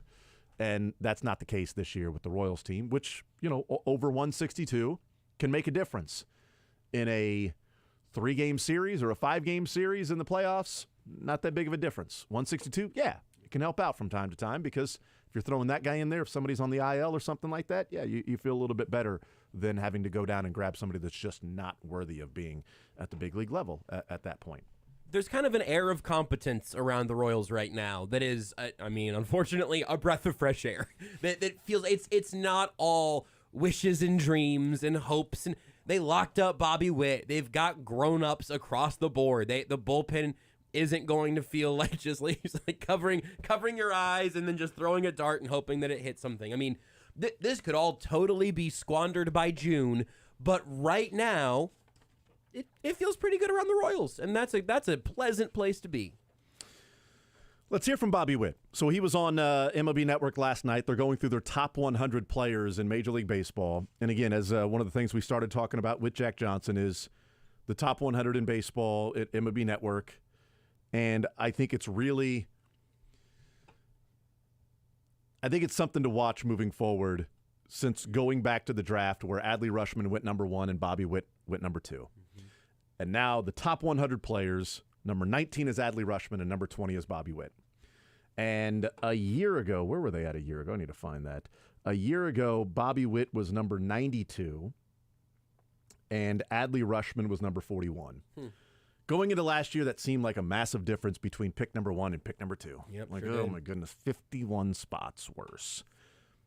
Now Adley Rutschman is 19, and Bobby Witt has moved 72 spots higher to number 20. But what's sort of interesting about this, look, catcher versus shortstop, but at least he's a shortstop and not third base. Yep. He's playing phenomenal shortstop. Adley Rutschman is a fantastic hitting catcher, which is hard to find. He's 2 years older than Bobby Witt, and Bobby Witt's already signed. He's already signed his I don't know what Adley Rutschman's going to ask for, but is he going to be okay signing the Bobby Witt contract to where we know right now the bird in the hand is that the number 20 player in baseball has 7 more years with the Royals. The number 19 player in baseball has 4 years left with the Orioles, and then we'll see what he signs for. Maybe he signs for, 6 more years after that and stays with the Orioles and takes a team-friendly deal and he loves it there. I'm not saying I would take Bobby Witt over Adley Rutschman, number 1. I'm not saying that at all. But what a difference a year makes to where we're not talking about when you trade Bobby Witt. We're talking about those guys being 19 and 20, both being top 20 players. One of them 2 years younger and already signed a long-term deal with this team. That's a pretty phenomenal 12 months. I don't know that you're ready to say that you'd take Bobby Witt over Adley Rutschman, but as you're alluding to, I'd rather be in the Royals' shoes than the Orioles' shoes with those two players right now. You with give those me two specifically. With those, yes. But if you say you can be the Orioles and have Adley Rutschman or the Royals and have Bobby Witt Jr., and knowing the contract that we just went through with a fine-tooth comb, all of that still feels like a good deal to me. I mean, I'm nothing changed in a few spring training at-bats, but I think the Royals are in – Bill Simmons always has done for years the NBA like trade value rankings, right? Yeah. Then you take age and contract and all of that into account, and it's what would this player get on the open market and all. It's a fun way of viewing the overall value of a player. Bobby Witt Jr. right now is an incredibly, incredibly valuable asset that the Royals have locked into place. That feels amazing to be able to confidently say out loud. Yeah, because the Orioles also have, Gunnar Henderson and Santander and Burns and Bradish and also the number one player in all of minor league baseball, whose name, for whatever reason, has escaped me. I couldn't tell if you were doing a thing or you were leading up to him or... No, it's... who's the number one prospect in all of baseball with the Orioles? A prodigy, son. I Googled something Trey here. says Jackson Holiday. Jackson Holiday. There you go, of course. I was like, his dad's name is Matt. It's Matt something Holiday. I was Googling it. How do I forget Jackson Holiday? Either way, Jackson Holiday.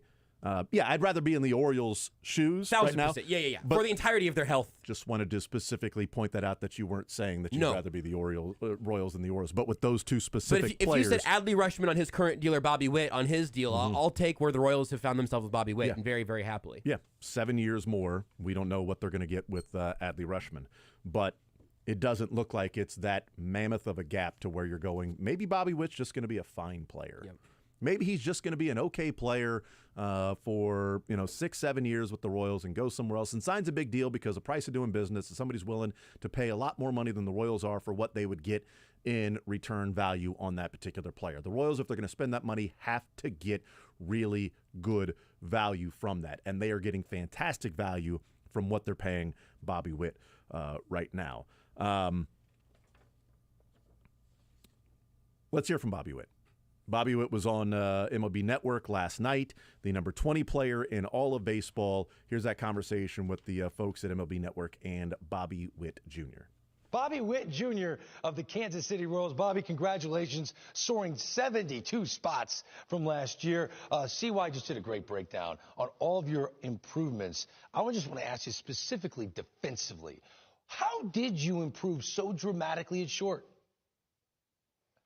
Well, thank you, first and foremost, but really just kind of simplify things as much as possible. We had a great coaching staff with having Jose Aguasil and Vance Wilson kind of helping out with things and just really get into a good routine before the game and stuff. And just trying to make sure everything I do off the field kind of helps my game on the field. And so just kind of fixing first steps and just simplifying the game as much as possible and just making the routine plays, and then the other ones just have fun with. Bobby, Ron Darling here. You've had the fastest man in the world in your camp in Maurice Green. You've been working with him. How do you think he's going to be able to help your great speed become more efficient? Yeah, it's just making those milliseconds, just changing those little things. I led the league in getting thrown out last year, so that's something that I definitely don't want to do again. And so a lot of those were just kind of by a step or by a finger length or whatever it was. So just really just making things as easy as possible, making things a little bit quicker, jumps, just working on a bunch of things and just trying to create that little edge. That's great. And for me, when you're going into spring training, going into the season, you guys have 10 new players added to the roster. With you clearly being the face of the organization now, do you feel a certain sense or a certain responsibility to be that guy, to welcome those guys in and to create a new culture of what the Royal way is going to become? Yeah, it's just trying to get to know them as well as possible. Just kind of create a great family here with the Royals and just try to build off that and then just come together as one and root for each other, pull for each other, and just always be that best teammate you can possibly be. And I think that's the biggest thing just for guys that are coming in, just to learn about them and then get to know them and then go out there and compete with them. You've grown up watching MLB Network and the top 100 players right now. What do you think about being the 20th best player in the world? It's an honor. I don't know. I got kind of the chills when you said that, but it's motivation just to keep working because there's you always just got to get better each and every day, but then also just got to take things day by day, not really worried about what's going on tomorrow. Just focus on today. Really trust my process, live in the present moment, be where my feet are, and just kind of keep improving. Is it cool if I call you the Patrick Mahomes of the Kansas City Royals? You got to go by Mahomes. You got to ask him first. Okay, I will. I'll make sure I do that. You're such a nice kid. Bobby Witt Jr., congratulations on the great ranking and best of luck with the Royals this year, okay? Awesome. Thank you, guys. Yeah, ask Patrick first, okay? That's a good answer. Josh, is it okay if I call you the Patrick Mahomes of Sports Radio 810? It would be fine with me, but it's not up to me. You should ask Patrick. I'll text him for you. Great. If you could, that'd be. He is not answering my He says text it's cool. anymore. He got right back to me. Yeah, very good. Wow, he's just sitting around, just not doing anything, just waiting for. He's been waiting for your text. Like scorned a lover. Yeah, I said, I just texted him all lowercase, just congrats right after the Super Bowl, and he sent me a whole long thing back about how much it meant to him, and I got to get back to him. Thank you so much for being there every step of the way. All the support, I know there were doubters. You never doubted at all. Doubted. You were there. I appreciate that you never picked the Ravens or anything. Yeah, really stupid. I appreciate you picking the Ravens. I know why you did it now. He asked me to do it actually. Yeah, so I can reveal that now. I get it. I know why you did it. Totally understandable. Anthony Rendon's been in the news. Yeah. With the Los Angeles Angels of Anaheim. They no longer have Shohei Ohtani, which means that their playoff hopes are really taking a shot. I mean, just really... If they could just find a superstar to pair with Mike Trout. Really lowering their chances of making the playoffs without Shohei Ohtani. But luckily, they've got a $40 million a year player in Anthony Rendon. That they signed before the 2020 season for 7 years, $245 million. And it has done nothing but work out for them so far for the Angels. And luckily for them, they've got a completely, totally 100% committed player. Here's Anthony Rendon at practice yesterday morning there at spring training. Doing his media work and talking about if baseball is still the top priority or is a top priority for him. Enthusiasm has been the same since I got drafted, to be honest with you. I was actually deleting old emails because my storage is getting to my maximum in my email. And so I've been going back, deleting old emails, and I'm looking at, and I emailed myself pros and cons of why I wanted to stay in the game. This was in 2014. And so my thought process of the game has not changed since then. And I'll keep making it this long. How does your pro and con list today compare to what it was like 10 years ago? It's a lot different. I'm married. I have 4 kids. My priorities have changed since I was in my early 20s. So definitely my perspective on baseball has been more skewed. Is it still a top priority for you, though? It's never been a top priority for me. This is a job. So I do this to make a living. My faith, my family come first before this job. So if those things come before it, I'm leaving. Is it a priority? Oh, it's a priority for sure. This is my job. I'm here, aren't I? Do you want to be here? I don't want to talk to you guys at 7 in the morning or whatever time it is. So. Do you want to like be here playing baseball? I have answered your question. So why do you keep picking at it? Oh, yeah, you technically answered it. Thank you. But he didn't actually answer it though. No, not really. Because he said, "Do you want to be here?" Yeah. Is different than "It's my job." Yeah. Because if you answer "It's my job," then you're kind of answering the question, I guess. Because if Chad comes to me and is like, "Hey, is the show still a top priority for you?"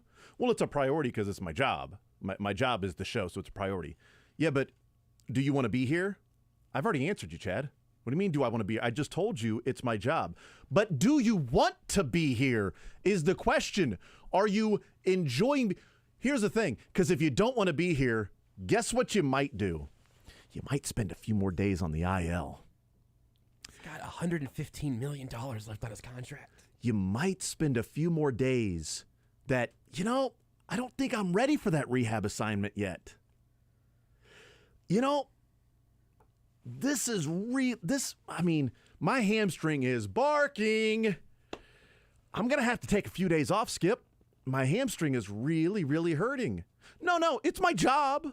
I'm here. But do you want to be here? I'm here. Yeah, but are you hurt or are you injured? I'm here. So I won't get fined, Marshawn. Yeah. Thank you. That's the question. We know it's a priority because you showed up. Right. But is the priority your paycheck?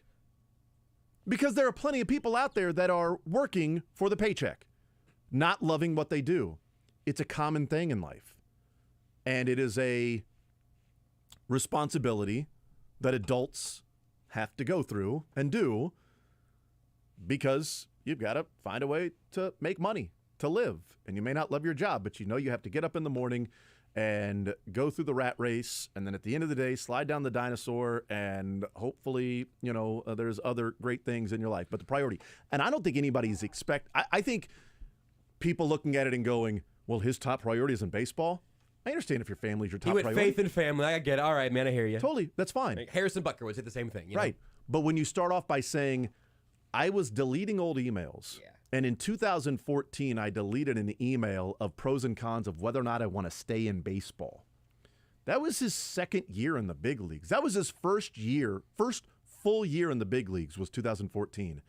And he's wondering if he wants to stay in baseball or not. And I get it. You don't have to love the game. There are a lot of people that don't love the game, that just do it, right? I'm a Suns fan. I had DeAndre Ayton for a while. That one I've thought about that angle of it. It is outrageous. I'm outraged. It is shocking that he's been in that headspace for 10 years and is still here now. Like that. Look, baseball is a long season. The Angels are probably a tough franchise to play for. The grind of baseball. We talk about the grind of baseball season in the best of circumstances. I am extremely, extremely giving in terms of letting pro athletes making a lot of money still be treated like human beings that just like have troubles and have hard days and good days. Absolutely. But man, you've been doing pros and cons lists for 10 years. If anybody in any job said that to me, I'd be like, hey man, I'd look around. I'd do 10 years you've been on a day-to-day basis going, maybe today's the day. Maybe this is the year. It just seems so untenable to me. He was on the Jack Vito show. I found out there's a show called the Jack Vito show. But he was on the Jack Vito show, and Jack Vito was talking about, Anthony Rendon was talking about how his daughter's loving sports and playing soccer and taking it seriously and like asking more questions about, the game, the rules and everything. And here's where that conversation went.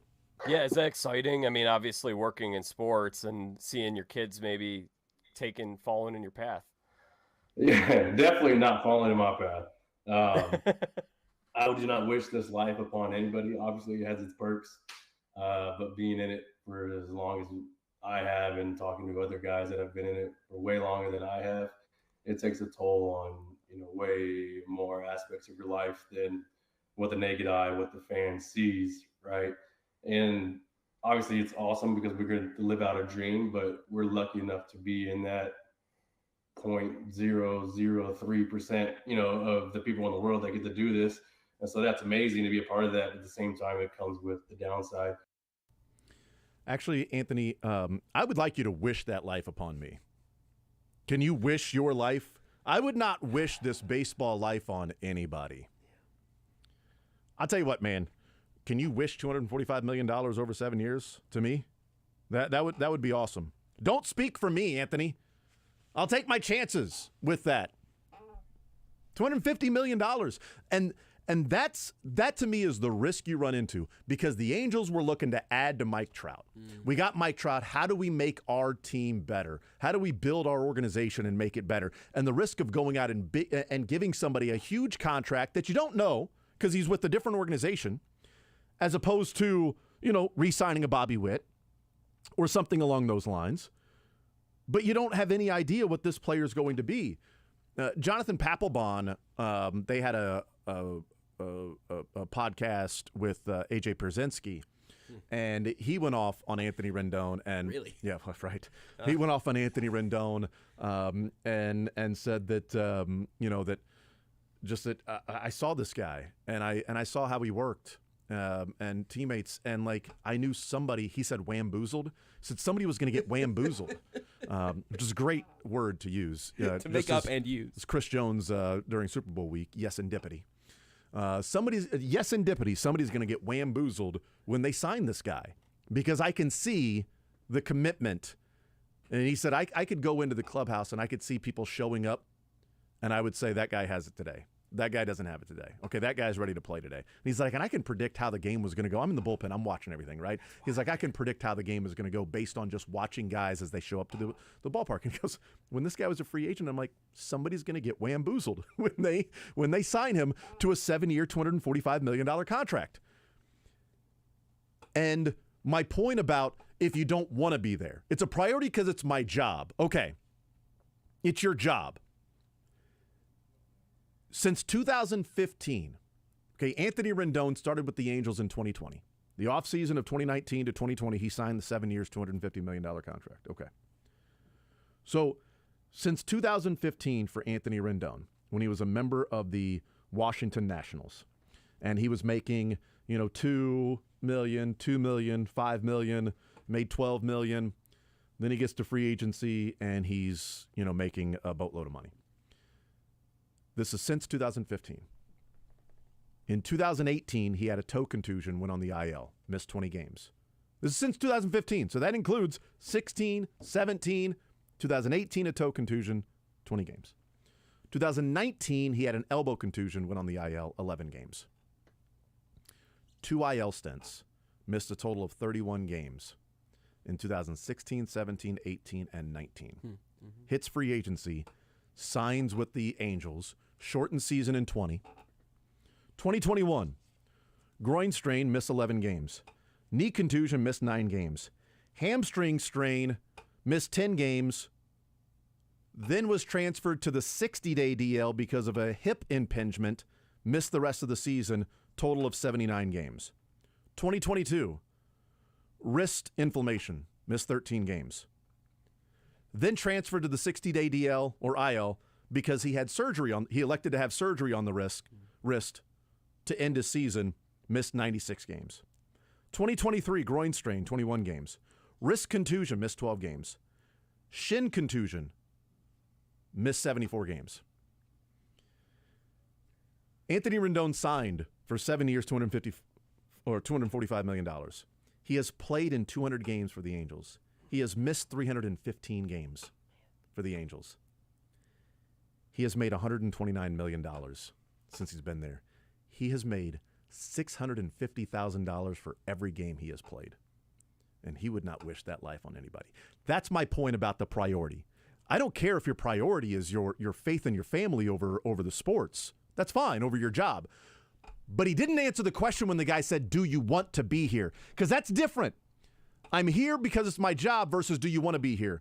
Because when you wanted to be there and you had a big contract on the line, you had 2 IL stints in 3 years. You get the money and you have had 9 IL stints in 3 years, and you have missed 315 games in 3 years. That's somebody that doesn't want to be there. That's somebody that Salvi wants to be there. Salvi comes back from injury early, right? This guy's a great healer. Is he a great healer, or is he willing to go out there and play hurt while he's still recovering because he loves the freaking game? Because he wants to be there. Because Salvi's approach was, there might be somebody who doesn't make a lot of money. And he said this. There might be somebody that doesn't make a lot of money that's showing up to the ballpark that night, spending money on parking, on tickets, and food for them and their kid, and I'm going to go out there and play because they're spending the money to go and see me play. He ain't making $250 million. He is living a hell of a life, and I bet Salvi would wish his life on everybody. Absolutely. I bet Salvi would wish his life on everybody. You know what? I would love for you to have my life and what I've been able to accomplish, what I've been able to do. You don't have to love the game. That's fine. But somebody got wamboozled. And it was the Angels, because they thought they were getting a guy who in 4 years had missed a total of 31 games and was going to take their team to the next level. And all they got was a guy who cashed in and refuses to answer whether or not he wants to be at baseball. Ron Washington was talking with Anthony Rendon, and we've got audio of Ron Washington talking to Anthony Rendon when he missed practice yesterday. I heard you're not going to be able to run with us today. That true? Yep. Why is that? Because I'm at. Really sorry to hear that. Relax. It's just practice.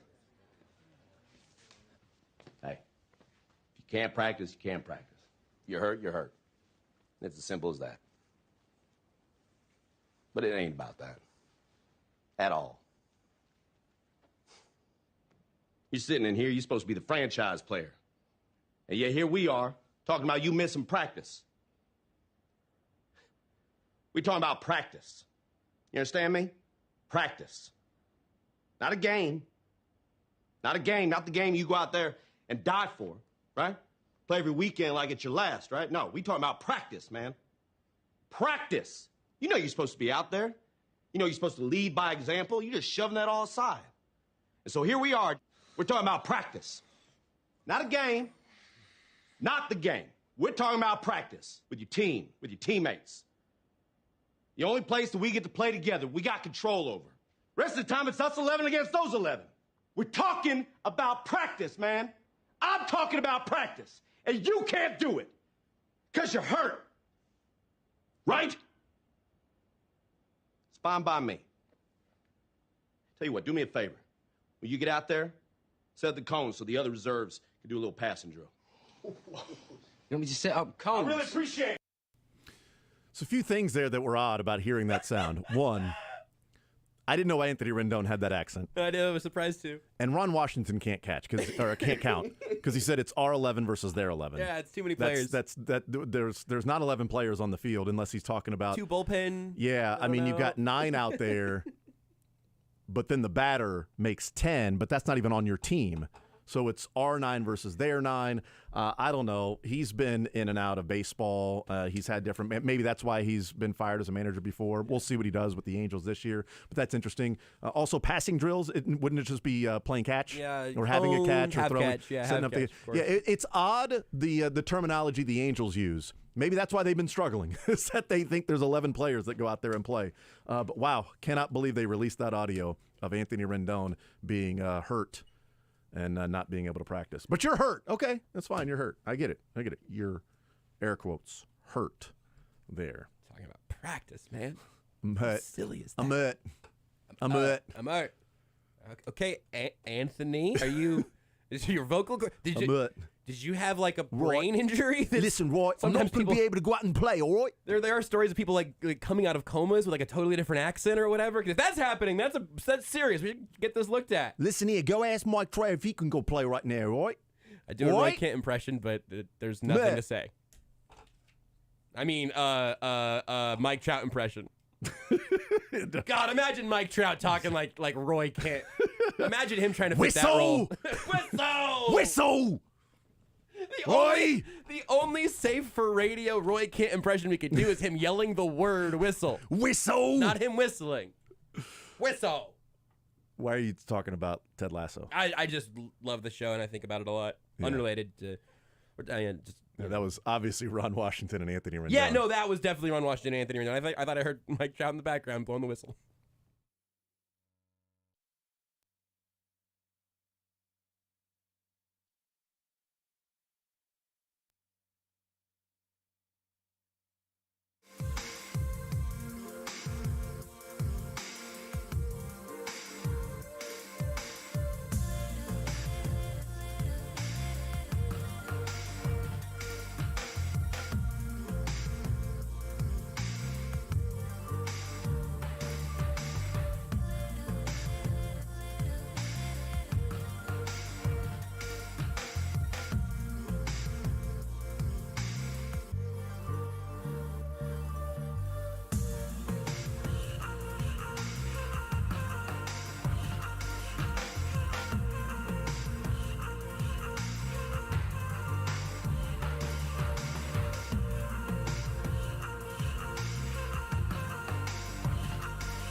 Noon.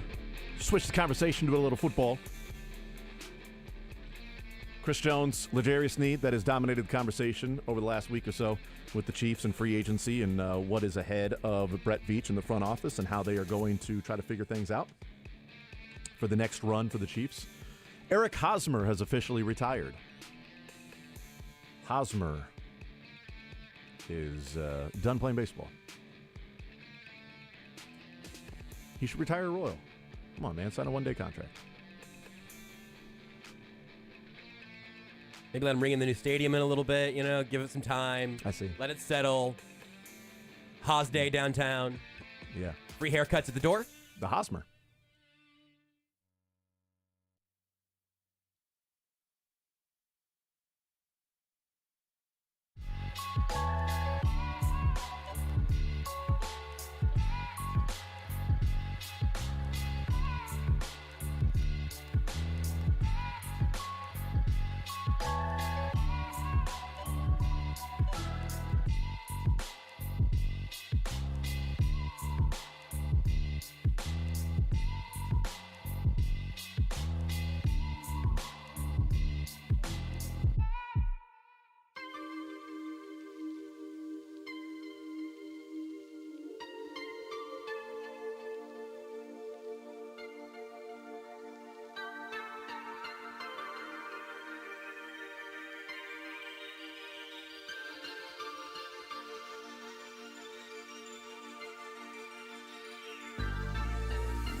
free delivery, and better value.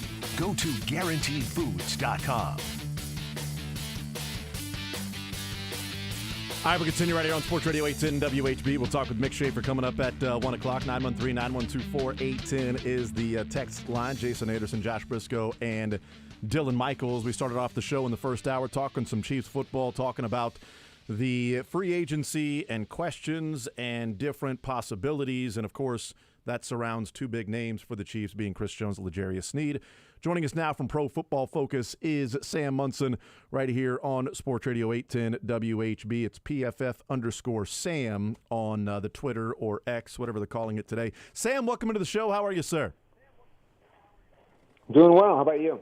I'm doing just fine. I appreciate you joining us. Before we look at some of the things for this Chiefs team and some of the players that may be out there and possibilities and names that are being discussed and thrown around here in Kansas City, I'm just curious. One of the things that I've been wondering over the last week and a half is, Patrick Mahomes is such a phenomenal quarterback and, as talented as he is, I don't think there's anything wrong with viewing this Chiefs team and saying how good the defense was and the defense leading them to a championship. And the question I've been asking people is it possible for the Chiefs defense to get their due respect, or a dominant defense to get remembered historically for what they were able to accomplish when you have a Hall of Fame, one of the best quarterbacks that's ever lived on that particular team and had the final two drives like Patrick Mahomes had in the Super Bowl? No, I mean, they're always going to get overlooked and sort of fade into the background when it comes to looking back historically and the legacy stuff. When you look at Tom Brady and Joe Montana during their careers, those two guys were attached to some incredible defenses through the years, whether it was the 49ers or the Patriots. But all anybody is going to remember in years to come is Montana and his Super Bowls and Brady and his Super Bowls, and it'll be the same with Mahomes. People will not remember that this was the best defense that's ever been attached to Patrick Mahomes during his time with Kansas City.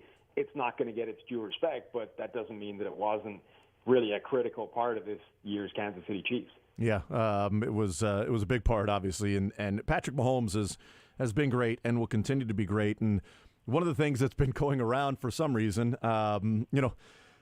Mahomes' career, Sam, has gone from, he throws the ball up there to Tyreek Hill and just a gadget player throwing it deep.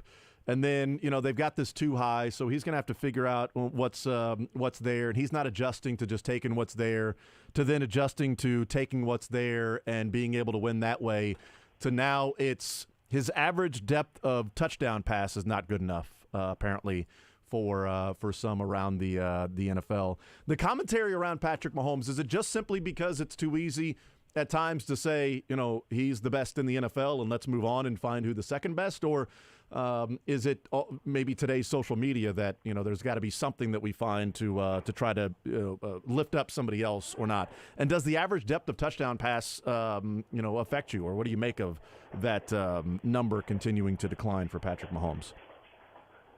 Yeah, I think it's probably just the nature of today's analysis and the way the world works right now. But I think fundamentally what Mahomes has already shown, that all great quarterbacks show during their careers, is the ability to adapt and change and evolve and come back to counter what the rest of the NFL is doing, to counter what you showed them the first time.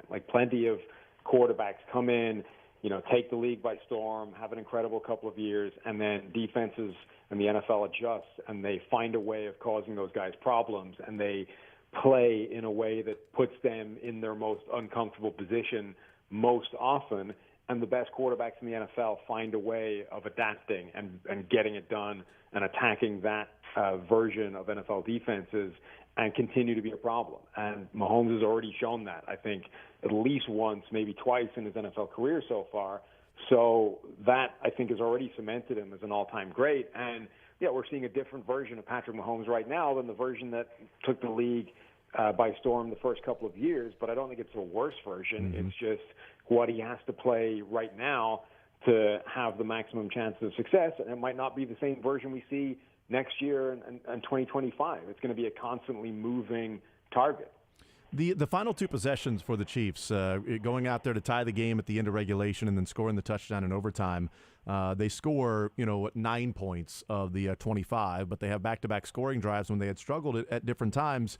Did you see anything different with the Chiefs' offense, what they were doing, the 49ers' defense, what they were doing, or is it just one of those where the lights are brightest and the clutch moments, if you want to call it that, and the have-to-have-it drives that Mahomes finds ways to come through? Was there anything different in those final two possessions other than, Mahomes puts a cape on and does what Mahomes does? Yeah, I think it really was down to that. I think sometimes the longer you go in games like that, defenses are the side of the ball to start tiring out. I mean, we saw that in previous playoff games with Buffalo, that 13-second to go type of game. Defenses run out of gas, and they're able to do an incredible job against these offenses early in the game, and they're not able to do it late. But also, Mahomes clearly does have that clutch magic, that ability to make it happen when he knows it's do or die, and he was able to get it done. How big is this offseason for the Chiefs with the decisions on Chris Jones, L'Jarius Sneed? They don't have the number of draft picks they've had the last couple of years, but and they have Mahomes that has an escalating contract with the salary cap. How big is this offseason, do you think, for the Chiefs and the front office, and how big these decisions are for them to make? Yeah, it's definitely big. I mean, the Chiefs are in a situation, obviously, with Mahomes' contract that every year it's more difficult than it was when he was on a rookie contract. And, it's more difficult than it will be for other teams to have a quarterback on a rookie contract. But it's still a fairly team-friendly deal that Mahomes is on. What makes this year so big for them is that the players involved are, two at least of their sort of five most important players on the roster. I mean, Chris Jones has been their most important defensive player for a few years now. L'Jarius Sneed has emerged to being one of those guys as well and was a true elite number one type of corner last year. And both those guys are scheduled to be free agents. So it's definitely a huge year for them because I think the magnitude of the players we're talking about is so fundamental to their success going forward. Is it tenable for them to bring back both Chris Jones and L'Jarius Sneed moving forward and still be able to field, after Mahomes and Kelsey and Chris Jones and L'Jarius Sneed to be able to field 5 through 53 and a good enough roster overall? Or are the decisions the tough ones that they have to move on from one or both of them to continue to keep their window open? I think they could do it. It would be stretching it, and it would absolutely be sort of pushing the boundaries of that. But, when you start looking at teams like this, contending teams with a quarterback on a big second contract that's earning a ton of money, there's only so many salary cap dollars to go around, albeit an inflated number every year. It's only going upwards. Mm-hmm. But generally you look at these teams and you say, there's probably 5 or 6 guys that you can pay top of the market money to on your roster, and then that's it. That's the end of the big deals, and everybody else has got to make do with the remainder of the salary cap pie. If you are allocating that money, obviously Patrick Mahomes would be number one guy on that list. Travis Kelce would be in there as well. But Chris Jones and L'Jarius Sneed would be 2 of the other guys in that top 5 or 6 when it comes to contracts. So even though they're both coming due in the same offseason, I think they have the money to make that happen, and those would be 2 of the guys that you would want to invest that money in. So we may end up in a situation where they simply can't get both deals over the line, but I think they could make that happen if they want to. Who would you prioritize? We talked about this in the first hour, Josh and I did, of going and discussing sort of what the money might be, what the guaranteed dollars might be. Obviously different for Sneed and Chris Jones, and Chris Jones is going to be demanding a higher contract, but who would you prioritize? Not just like, okay, this guy's better, but given the fact that the money is going to be different, the guaranteed dollars will be different, the cap hit will be different with Chris Jones than L'Jarius Sneed. I would prioritize Chris Jones. I think he's arguably the best player at his position in the NFL, has been for a couple of years. The impact that he makes, the ability he has to come up in clutch moments himself, almost a defensive version of Patrick Mahomes. He seems to be able to determine throughout the game when is a critical third down situation. Here's where I'm going to move out over the right tackle, run him right over and get a sack. It's invaluable. And the gap between him and the next guy on the roster, certainly, but even in the sort of available alternatives, I think is huge. Whereas with L'Jarius Sneed, as good as he's been, Trent McDuffie has shown that he can kind of replicate a lot of what L'Jarius Sneed brings to the table. And while you would absolutely rather have both of them than only one of them, if you had to move on from L'Jarius Sneed, I think you would have a lot of confidence that McDuffie could step in, be that guy, and then, backfill from the draft or lower down the depth chart in a way you simply can't do with Chris Jones. Yeah, I'm with you on that. And one of the examples that I would use is that final play of regulation and overtime. L'Jarius Sneed was on the field, and Juwan Jennings had a touchdown. If it wasn't for Chris Jones, for some reason not being blocked, but for them not blocking Chris Jones and him coming through and getting the pressure on Brock Purdy as quickly as he did, and we've seen him close out games a lot, like the closer in the fourth quarter and making sacks and tackles and getting his team off the field. That's one of the reasons why I'm with you with Chris Jones. It's going to be more money, and he's older. But the Chiefs have thrown some numbers at the defensive back position, and I wonder if moving forward, if they look at it and say, Chris Jones is our force multiplier, and we can find some guys to fill some other spots. We've got Trent McDuffie, and we've got some depth there, and that depth becomes better if Chris Jones is there on the defensive line and we're pressuring the quarterback, as opposed to the depth and the guys in the secondary covering aren't as great if the guy's got 5 or 6 seconds to throw. Yeah, I mean, it's a symbiotic relationship, coverage and pass rush, but I think Chris Jones has shown that he has an incredible impact on the entire defense, and that ability he has to dial up pressure and big plays at the most critical times, I think is absolutely real. The way he has the freedom to move along the defensive line, find the favorable matchup, and, just show up when it's 3rd and 10 in a critical game situation, I think he is a proactive force on the offense in a way that Sneed or McDuffie or anybody in the secondary just isn't. They're more reactive, sort of passive parts of that might have a big play at the right time, but Jones is able to dictate that in a way that the secondary isn't. Does their team become better with a force multiplier like Chris Jones there in the middle of the defense, or does the defense become better if there's no negative player? There's no hole that's there on the defense, and you just simply have representative players across the board, some better than average, some just average. What's a better way of building the defense? What's a more productive way, an efficient way, do you think, in the mind of some of these defensive coordinators, in your mind, of building a defense? Having a Chris Jones there and having a couple of other spots that are just negatives and you got to hide that guy, or if you got to take Chris Jones away and put somebody in there that is good or better than average, but you don't have just a zero result, a weakness player out there that teams can pick on? Yeah, I mean, I think both things are really important. I think defense generally is a weak link kind of enterprise, and ideally you don't want anybody in the entire defense that can be picked on, but Jones has shown that he has the ability to dictate plays at the most important times, so he can paper over a lot of cracks. And it's really the balance of those two things that determines which is going to be the better defense. We've seen, defenses last year's, the 2022 version of the Cleveland Browns. Myles Garrett was playing at a Defensive Player of the Year level that year as well, but it didn't make a difference because everybody else was getting picked on. This year, we saw a much better version of the supporting cast around Myles Garrett, and suddenly he actually does win Defensive Player of the Year, and we see his impact in a lot more obvious a way. So, Chris Jones and what he's able to do and what he's able to bring to the table is massively impactful and invaluable to this defense. But if you erode the talent around him, there will be a tipping point at which level that it just doesn't make a difference. There's too many weaknesses and too many gaps to attack that even a guy as good as Chris Jones can't offset that by himself. Visiting with Sam Munson from Pro Football Focus. Mike Evans has been talked about around here as a possibility or somebody that they would like to see the Chiefs go out and sign. I mean, he's older. The Chiefs typically don't go out and sign free agents whose age begins with a 3. It's not really what they have done. It's not the market they typically shop in. There are wide receivers out there like T. Higgins and Michael Pittman Jr., Mike Evans, I mentioned. Marquise Brown has been talked about. Calvin Ridley, is 29 years old right now. Mike Evans and Calvin Ridley, maybe Marquise Brown, but the top two, T. Higgins and Michael Pittman. Do you expect both of those guys to be franchise tagged? And Mike Evans is not going to be. It's going to be almost $30 million to franchise tag him. That's not going to be the case. But is Mike Evans the best that may be just an absolute free agent, unrestricted free agent out there on the market for the Chiefs?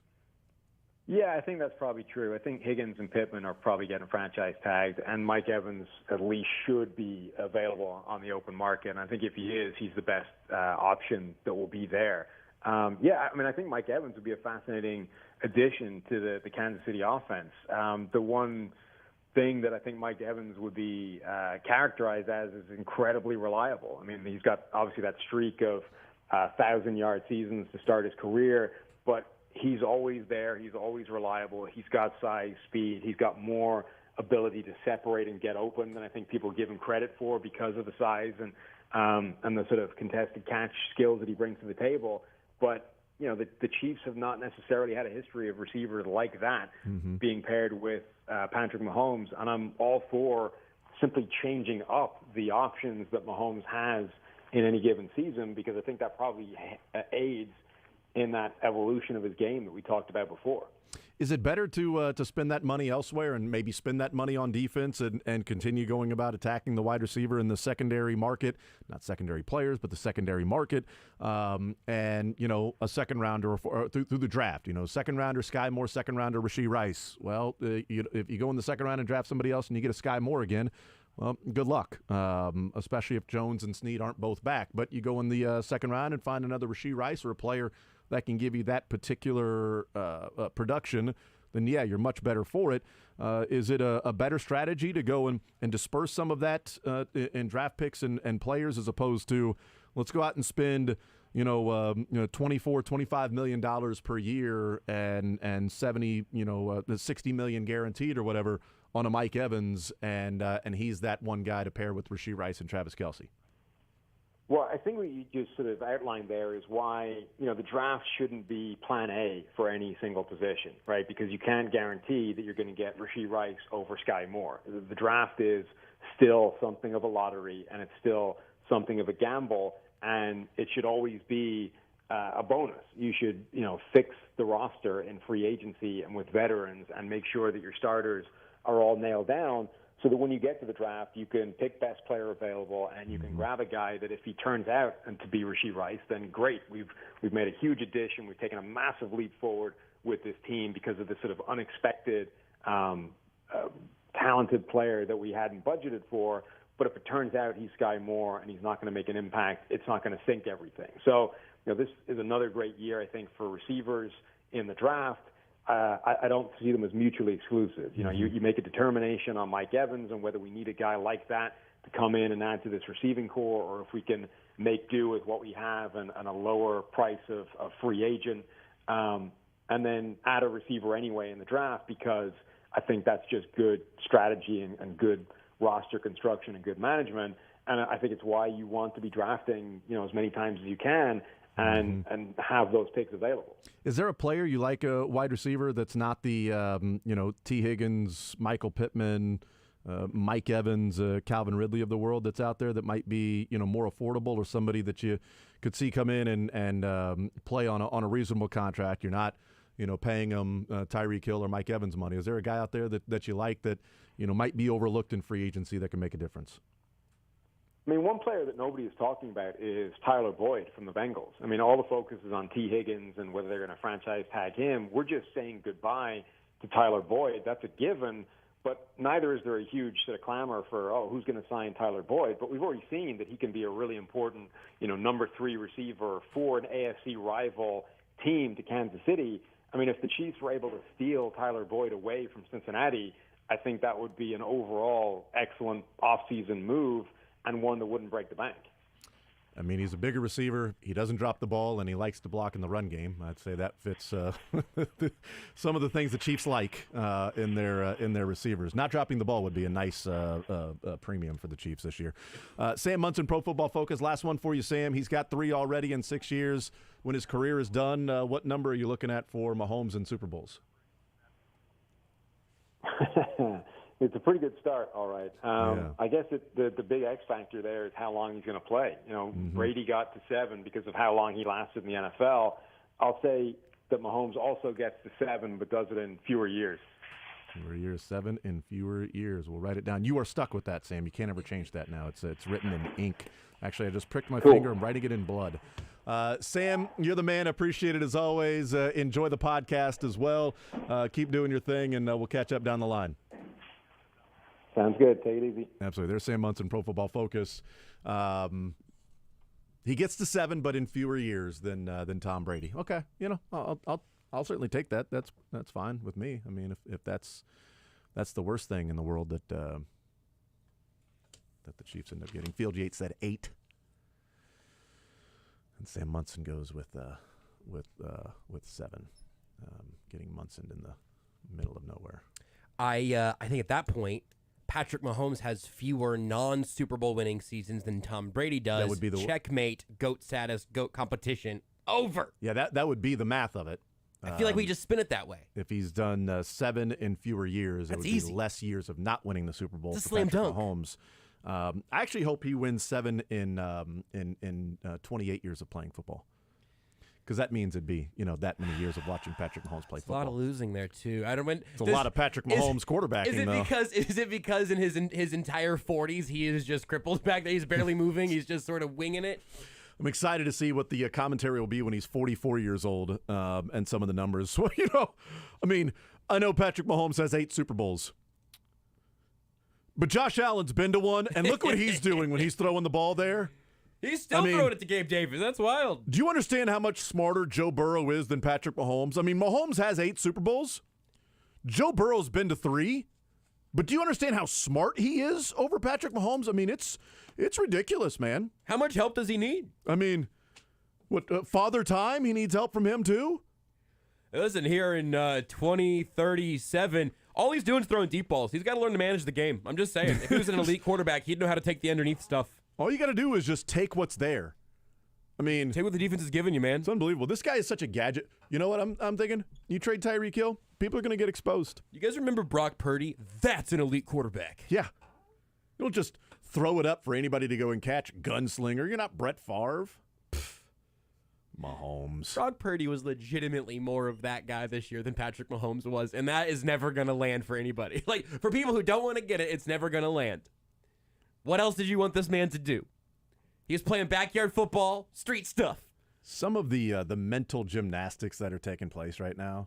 His career has significantly evolved at least 3 times, and he's been elite every time. Dude, I mean, I don't hold a few tweeters to an entire fan base, right? They don't represent the entire fan base. Right? What did Bengals fans say this time?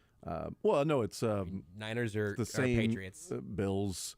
It's expanding. That football is expanding, though. Back-to-back years, Josh Allen's rushing touchdowns are longer than Patrick Mahomes' passing touchdowns. Great. Back-to-back years, Patrick Mahomes won a Super Bowl. So, I mean, you know what Josh Allen didn't have? A longer touchdown run in the Super Bowl than Patrick Mahomes did passing touchdown. Because Mahomes had 2 passing touchdowns, a total of 19 yards. Josh Allen doesn't have more Super Bowl anythings than Patrick Mahomes. Yeah, but now you're just picking and choosing stats. It was another one from the same guy. And again, it's not one person. He's one of their big tweeters or whatever of Bill's Mafia. And it was something along the lines of Eli Manning was 2-0 versus Tom Brady in the playoffs and 1-3 in the regular season. Patrick Mahomes is 3-0 against Josh Allen in the playoffs, but he's 1-3 in the regular season against him. Like, yeah, but Tom Brady won Super Bowls. Don't think that argument is helping you like you think it is. Tom Brady won 7 Super Bowls, and Josh Allen went to a conference championship game so far. Also, Patrick Mahomes is 1 Super Bowl win away from tying the Mannings for Super Bowl wins. That, like, the Manning family. We have all of this here. I'm preaching into the choir, but it's funny. It's insane that there are people who are trying to do like statistical gotcha with Patrick Mahomes when we all watch him play football. We've all seen it. I mean, this isn't. No one's like, well, let's see the advanced analytics on Mahomes. Watch him. I'm getting choked up just thinking about it. Absolutely. Unbelievable. So frustrating. Clearing your throat, trying to clear out all the riffraff. Just watch him play football, and look at any number that any smart person has ever found. I think it was a 49ers person that said, looked at the numbers of the average depth of touchdown pass target that's been going around the last couple of days, and said, as we keep hearing about all this amazing arm talent for Patrick Mahomes, and now look, since he doesn't have Tyreek Hill. Like, did you see the one that I tweeted about? Like, the hold on, screenshot about arm talent. You're a 49ers fan, tweeter, and in the game against the 49ers, he was rolling to his left, didn't come to a complete stop, threw back to his right, 55 yards in the air, 55 air yards from where he threw it to where McCole Hardman caught it, and you're looking at the average depth of touchdown passes and saying that's the arm talent. Here's the thing. Maybe stop reading about football and start watching football. Or do both. Just do both. No, I want you to start watching football. I will, and actually, I'm not sure we should assume that they can read. Did you see the They screenshot? certainly can't see. They certainly can't process. Did you see this? I tweeted a screenshot of a crazy conversation a couple of days ago. Have you seen this? Oh, I saw that. Oh, my okay, God. Okay, I don't want to spoil. Did you see it also, Dylan? I think you did see it, right? Okay. Don't spoil it. Let's I do don't it want on to the other spoil side of the break. Okay, let's do that. There is some really good analysis that people are going to really love. It's so beautiful. You can It's play so along brilliant. at home. I won't spoil it here. You can play along at home, and we're going to just do a little exercise in figuring out if you're spending too much time on Twitter.com or not.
get it, but good grief.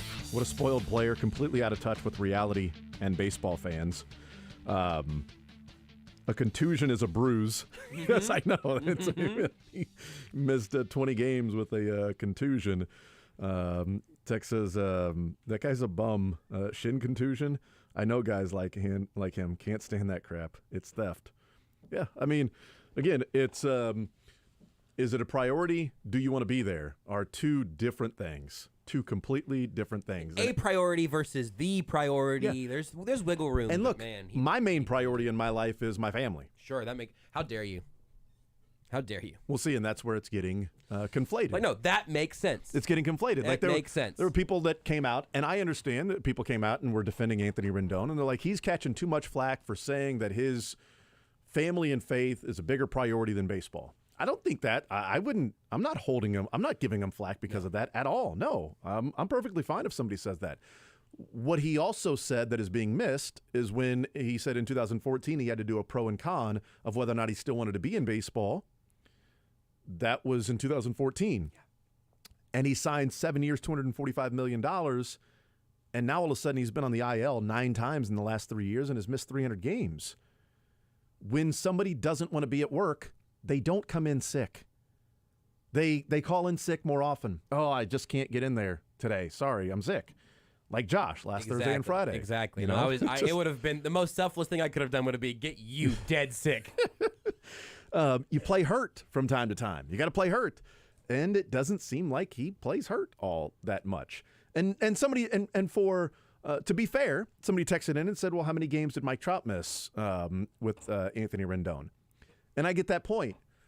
But Mike Trout signed his big deal and the next 3 years played like 140 games. You know, like he has had injury issues. Mike Trout has been an injured player. What I know is Mike Trout saying he would die for the Angels. I don't think he would actually do that. I hope not. But I would say it's not worth it. He doesn't want to be traded. He wants to see the thing through. He wants to stay being a part of the Angels. He wants to see them go out and spend money on a free agent and help build the team because they, couldn't sign Ohtani and all of that stuff. He wants to be there. And Anthony Rendon saying, it's a priority because it's my job. The quote here, never been a top priority for me. Yeah, it's never been a top priority. But then he also said, top priority. But then he also said, well, priorities have changed now that I've got a family and kids. Like, what were the priorities before? Wow. Yeah, and he was asked, do you want to be here? Point blank, do you want to be here? And he said, well, I already answered that question. Why do you keep nitpicking? I've already answered that question. The reporter said, well, technically, I guess, when you said it's a priority, it's my job. So those are some of the texts coming in with that. Rendon also said he wouldn't wish the life of a baseball player, his life, on anybody. I tell you what, I was just pulling up a story here. He's made $200 million in his career. Pulling up a story here to have some of the exact quotes in front of me, and this Yahoo Sports article, Ryan Young writes this. It's a great comparison, and I want to contrast it, more importantly. The comments sound very similar to how Denver Nuggets star Nikola Jokic feels about his job. Jokic, after leading the Nuggets to an NBA title last season, was immediately ready to get home to Serbia. He didn't even want to go to the team's championship parade at first. Then he enjoyed the championship parade. He said he was glad he was there, and he has said on the court that he just wants to go home. He wants to finish doing his job and go home. That man wants to be in Serbia with his horses. But the dude is a basketball savant. And when he's out there, you see what he's giving. If he's giving less than 100%, I don't want to see what 100% Nikola Jokic looks like. That man is incredible. But his is weird, and maybe there's a little kind of cultural filtration kind of thing that makes it a little more complicated. Mm-hmm. Nikola Jokic is the most I'm doing my job, and I'm going to be here, and I'm going to be flabby, and I'm going to be the greatest basketball player you've maybe ever seen. Like, he's going to be in conversations of greatest players in this era. And I get it from him. You know what I mean? Like, he is still putting it out there every time he's on the floor. You see that he cares about the game he's playing, but also he's excited to get back to Serbia. There is something with Jokic that kind of balances, that's still very much the outlier in professional sports, certainly to say that out loud. But it doesn't feel, he's not apologizing for his life, and he's not saying, I wouldn't wish this on anybody. He's saying, no, I'm making a bleep ton of money, and I'm great at this, and I love my team and my teammates. I don't want to leave Denver, all of those things. There is something softer about, well, Jokic as a person, but Jokic, just his flabbiness. There's something softer about the way that Jokic has operated in that space than the comments from Rendon. I don't know exactly why that hits different, though, but I think it does. Well, and it hits different around here because,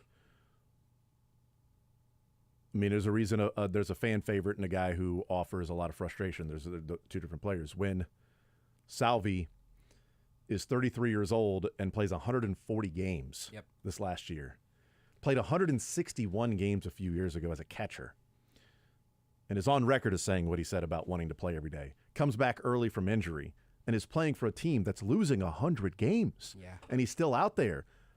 I would bet if you said, rank the priorities in your life, Salvi, I bet faith and family would be above baseball.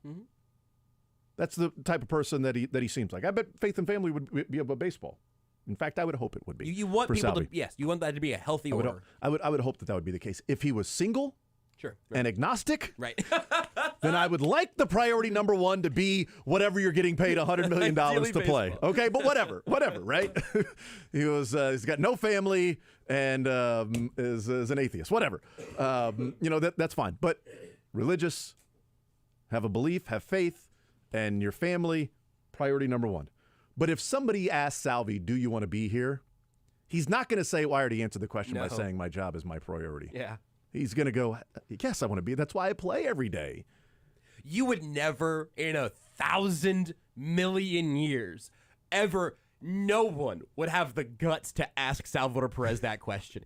Do you know how dumb you would feel and how everyone else would look at you if you asked Salvador Perez, do you want to be here? Because it's evident. It radiates off of him. That dude loves baseball more than anyone I've maybe ever seen play baseball. He is on the far end of that spectrum. And so there's never any doubt whatsoever. This is what he is here for every day. And he's talked about, like you said, and wanting to be out there for people with harder lives and worse jobs and less money, being there to get some joy by watching Salvador Perez play baseball like that. And that's special, too. Again, Salvi's almost, he may be alone in that. Certainly, he's in incredibly good company. But if there's anything that we can maybe value more in the light of what all the Rendon conversation, appreciate Salvador Perez while he's here. No, I was just going to say that I think that a lot of people will be surprised at the amount of professional athletes that don't like the sport they're playing. Agreed. It's just they use inside voices with those thoughts. There's not like a, oh no, I said it out loud. And also, it is their job. And that's how they look at it, more so than not liking the sport. They're like, hey, this is my job. I get paid to do it. I support my family, mortgage, kids, futures, tuition, all that. And that's why I give 110% every day. They don't even say that, though. And that's why I think that Anthony Rendon's comments are getting the due spotlight. Yeah, and not because faith and family are my number one Exactly. priorities. Those are actually some of the best baseball players that do have those Absolutely. priorities. And he just needs more Rube Baker in your life, okay? Rube Baker, Major League 2, they were playing a doubleheader. They come in from the first game. He takes a foul ball off the foot, and he can barely walk. And he goes into the clubhouse, and everybody's complaining about having to play another game and blah, blah, blah. And Rube Baker stands up and is like, this is the gall darn major leagues, boys. I talked to a kid the other day who hails from downtown. He said the biggest patch of grass he's ever seen in his life is one we get to play on every day. And I love playing baseball. I'm not going to act like my pig just died just because we ain't doing so good. And I know somewhere along the line you guys love to play baseball too.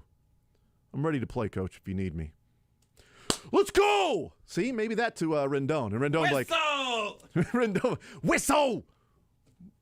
No, thank you. Going home. You had a tweet, right? I had a tweet that was out there, something about quarterback or I had a Rube tweet Baker about quarterbacks. Yeah, was it Harry Doyle? My Rube Goldberg machine led me to There you this go. tweet. I don't remember what the origins of this even were. This is just kind of some people going back and forth and some mentions about quarterback play. But I'd like to highlight the work of somebody named Slander Season, and boy howdy, prophetic. I'm going to read you a couple of tweets here, and I want you. Total grain of salt, by the way, whatever he says. Yeah, I mean, yeah, we'll get there. Go ahead and play along at home, and I want you, as you're listening, to try to guess the quarterback who is being discussed here by Slander Season. I will play because I'll guess the quarterbacks as I was reading them. As you were of who he thinking was in talking real about. time. Yep. So he starts, once again, you want to hold him. This is also, we're comparing him to Mahomes. Yep. Once again, you want to hold him to the same standards as a player in better situations. Winning 8 games with a team that gives up 30 points each week is a lot more impressive than winning 12 games with a top 5 defense. Someone replies, "You said he's better than Mahomes, you imbecile." That is the reply on this thread that has the most likes. The next tweet. He has more arm talent than him, but they're on the same tier of QB. Okay, Burrow. I'm at Burrow right now. And, I mean, more arm talent than Mahomes. Oh, I thought he was saying Mahomes has more arm talent than the other person, than the other quarterback. So you're gonna go Josh Allen as well now? If it's he has more arm talent than Mahomes, then I'll go Josh Allen. Me too. It's Burrow if it's he is Mahomes. Yeah, he's saying he is saying the quarterback he's talking about this is he? tweet seems like it should be the way that you were first reading it. His last tweet completely turns that on its head. So I'm not in slander season's head at this point. So therefore, at this point, he could be either the quarterback he's arguing for or Mahomes. I think this is the quarterback he's arguing for. Okay. So that moment you can then say, I'm going Josh Allen. Or maybe like Justin Herbert if you're trying Herbert. whatever, you know. But at this point, I would say Allen. I thought he was Mahomes, so I was going Burrow. That makes sense. Totally Yeah, makes sense. right. Sure. C.J. Stroud's really up and coming. I thought about him in this thread. Absolutely. Then Yeah, someone sure. else, Wicked King, responds, "I really didn't need to see that level of stupidity on the first official Sunday with no NFL." And then slander. Okay, final votes, everybody in the crowd, everybody listening right now. Final votes. Burrow or Allen is where I was at. So I know the answer, but Burrow or Allen is where I was at because those would make the most sense for anybody with common sense or a sense of what the NFL football game looks like or what a good player looks like. Slander season dismounts with, "If you think Mahomes has more arm talent, you're wrong. Carr can make every throw Mahomes can, but Mahomes can't make every throw Carr can." You're right. Mahomes does not make all of the throws Carr does to the other team. Somebody pointed out that no, Patrick Mahomes has never thrown the ball away on 4th down, which is something that Carr did last year. Oh my! If you think that was an M. Night Shyamalan twist. Absolutely, Absolutely. Because after that, we all saw dead people in this person's tweets. Because there were just skull reactions with that. Like, I'm dead. I just, really? You're arguing that David Carr, I don't care if you're arguing Derek or David. Either way is fine. Either of the Carrs, okay? You're arguing one of the Carr brothers. I think there's a Darren Carr. David, Darren, Derek. Diners, drive-ins, dives. Daniel Carr. Rolling out. Lloyd Carr. I don't Miss care. Carr. Name any Jimmy Carr. So here's where I think this can be an informative lesson for our offseason. Uh-huh. You will get into Twitter arguments if you are on Twitter. What? You will see bad takes on your TV if you watch TV. But there are people out there who are arguing that Derek Carr can make every throw Mahomes can, but Mahomes can't make every throw Carr can. Keep that in mind, Chiefs fans, when you're arguing with the dumbest people in sports. Keep that in mind this offseason because you don't need to win every argument because some of the people you're arguing with have already lost to themselves. I have deleted, if I go to my deleted tweets right now. Well, you can see your deleted tweets? You could, or your drafts, I mean. Oh, okay. I have deleted, but then put them in drafts. Excellent. Just in Yes. case. Yes. Just in the last week, a Bengals fan saying about the AFC Championship game last year,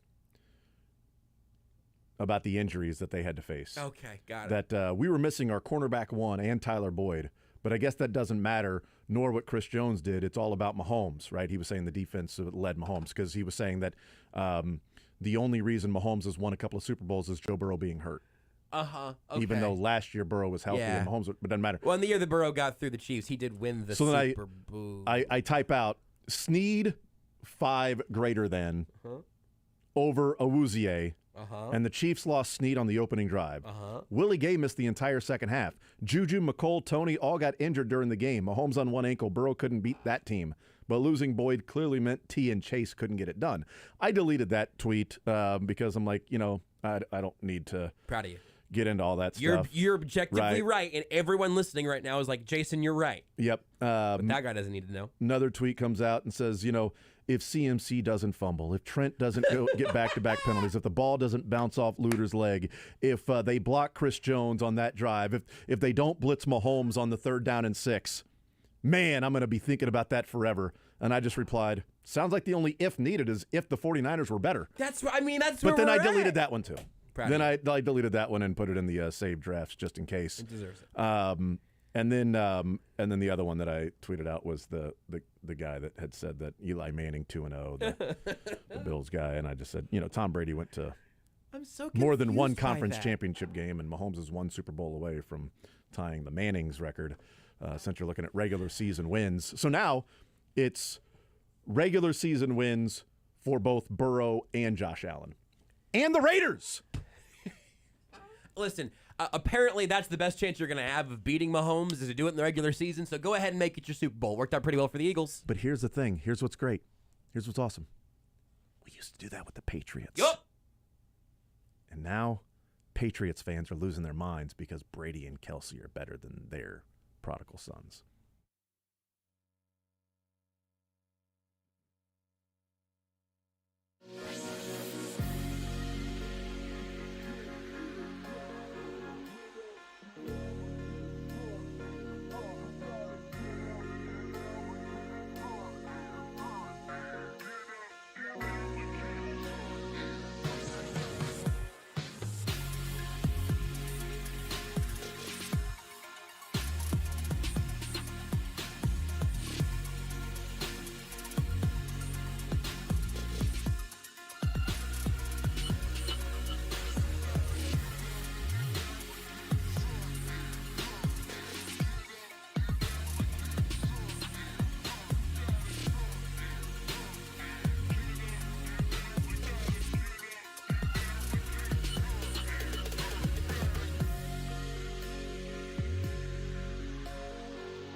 and tweets while ending the segment. Why? What might happen? Well, reading texts about Brady and other quarterbacks, and you say something like, "We used to do that with the Patriots." Yup. Idiot. And now, Patriots fans are losing their minds because Brady and Kelsey are better than their Mahomes sons. Mahomes. Brady and Kelsey. Brady. Well, Brady and Kelsey, they are better than Brady and Gronk. And Gronk. Yeah, absolutely. Imagine how good he would have been then. But Patriots fans losing their minds. The fact that David Carr is better than Brady.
Foods, delivering all-natural food to Midwestern families since 1958.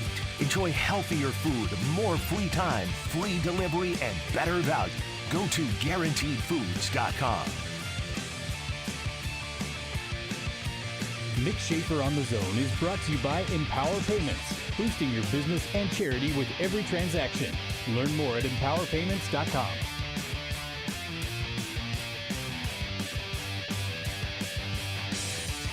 All right, hanging out right here on Sports Radio 810 WHB. One more hour to go here on this Wednesday, hump day edition of the show. Beautiful, beautiful weather outside. So nice that Mick Schaefer's wearing shorts.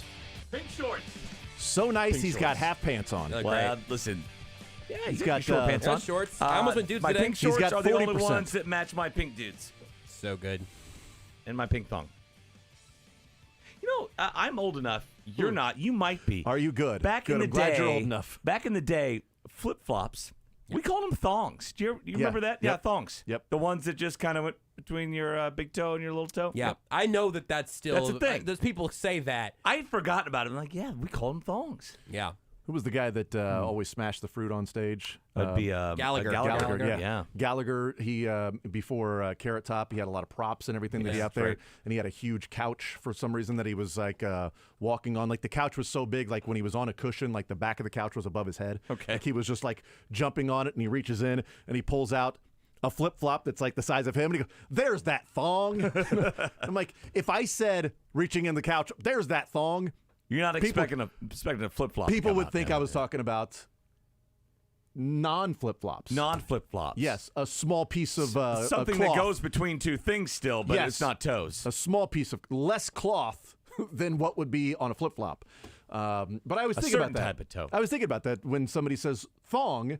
When they talk about flip flop, I think about Gallagher. But that's how long ago it was when we referred to flip flops as thongs. There was a in dead the period 80s. there where people When I just think of didn't thongs, say I think of thong for Gallagher. anything, and then it shifted to the panties. You probably right around Cisco when he had the song called "Thong the Thong Thong Thong." Oh yeah, yeah. I've Googled Gallagher thong, and I don't really have anything for you, Jason. If I find any fun images, I'll let you know. Well, shouldn't have clicked that. You really Googled Gallagher thong. Yeah, I thought maybe at least we'd get like a thong with like a picture of Gallagher on it or something. That's what I thought you were gonna get. I would show you that right now if I had it, but unfortunately I No, don't. thank you. I don't want to see Gallagher. I don't want to see Gallagher wearing a thong. Well, no, thank you. Makes one of us, I guess. It's like my daughter when my son wants to wrestle and he goes and tries to tackle. She goes, "No, thank you, Bubba." No, thank. Well, that's very nice of you to say no. Usually people just hit him. You You know. think Carrot Top has any signature underwear? I guarantee you, Carrot Top has worn a thong before. Yeah, that's an easy one. He's He wearing probably a has thong one on right now. Are you kidding me? Found a lot of And underwear he's- with carrots on it. He's 62 or something like that. 62 exactly. 60 also. Oh. As well. But he could be 62. He could be 62. He might not 58. be 60. Yeah, that's 60. 58. Yeah, he's had a lot of work done on the facial Has he? region. Yeah. He's had a Doesn't look lot- like it. It doesn't to you? No. Wow, yeah, no, it Maybe, really does. bad work has been done. He's had some work. Some work. You know, when you hire wrong body shop. hire like a contractor, and it's like, man, they Yeah. really messed up this Like house. a European car, you took them This- just to a regular body shop. This renovation was really bad, man. What happened there? I got the same guy to work on it that Carrot Top had. So you could tell that we tried. Yes. Only our ROI is probably worse than his. I don't know. He's still got residence, right? You know his real name? Carrot Top? I don't. Oh. Celery stalk? Is it Steve Top? Scott. It's Mr. Top. Scott Top? His name's Scott Thompson. Mr. Top. So actually, you could be Carrot Thompson. It could be his legal name is Carrot Thompson. That's what he should have done.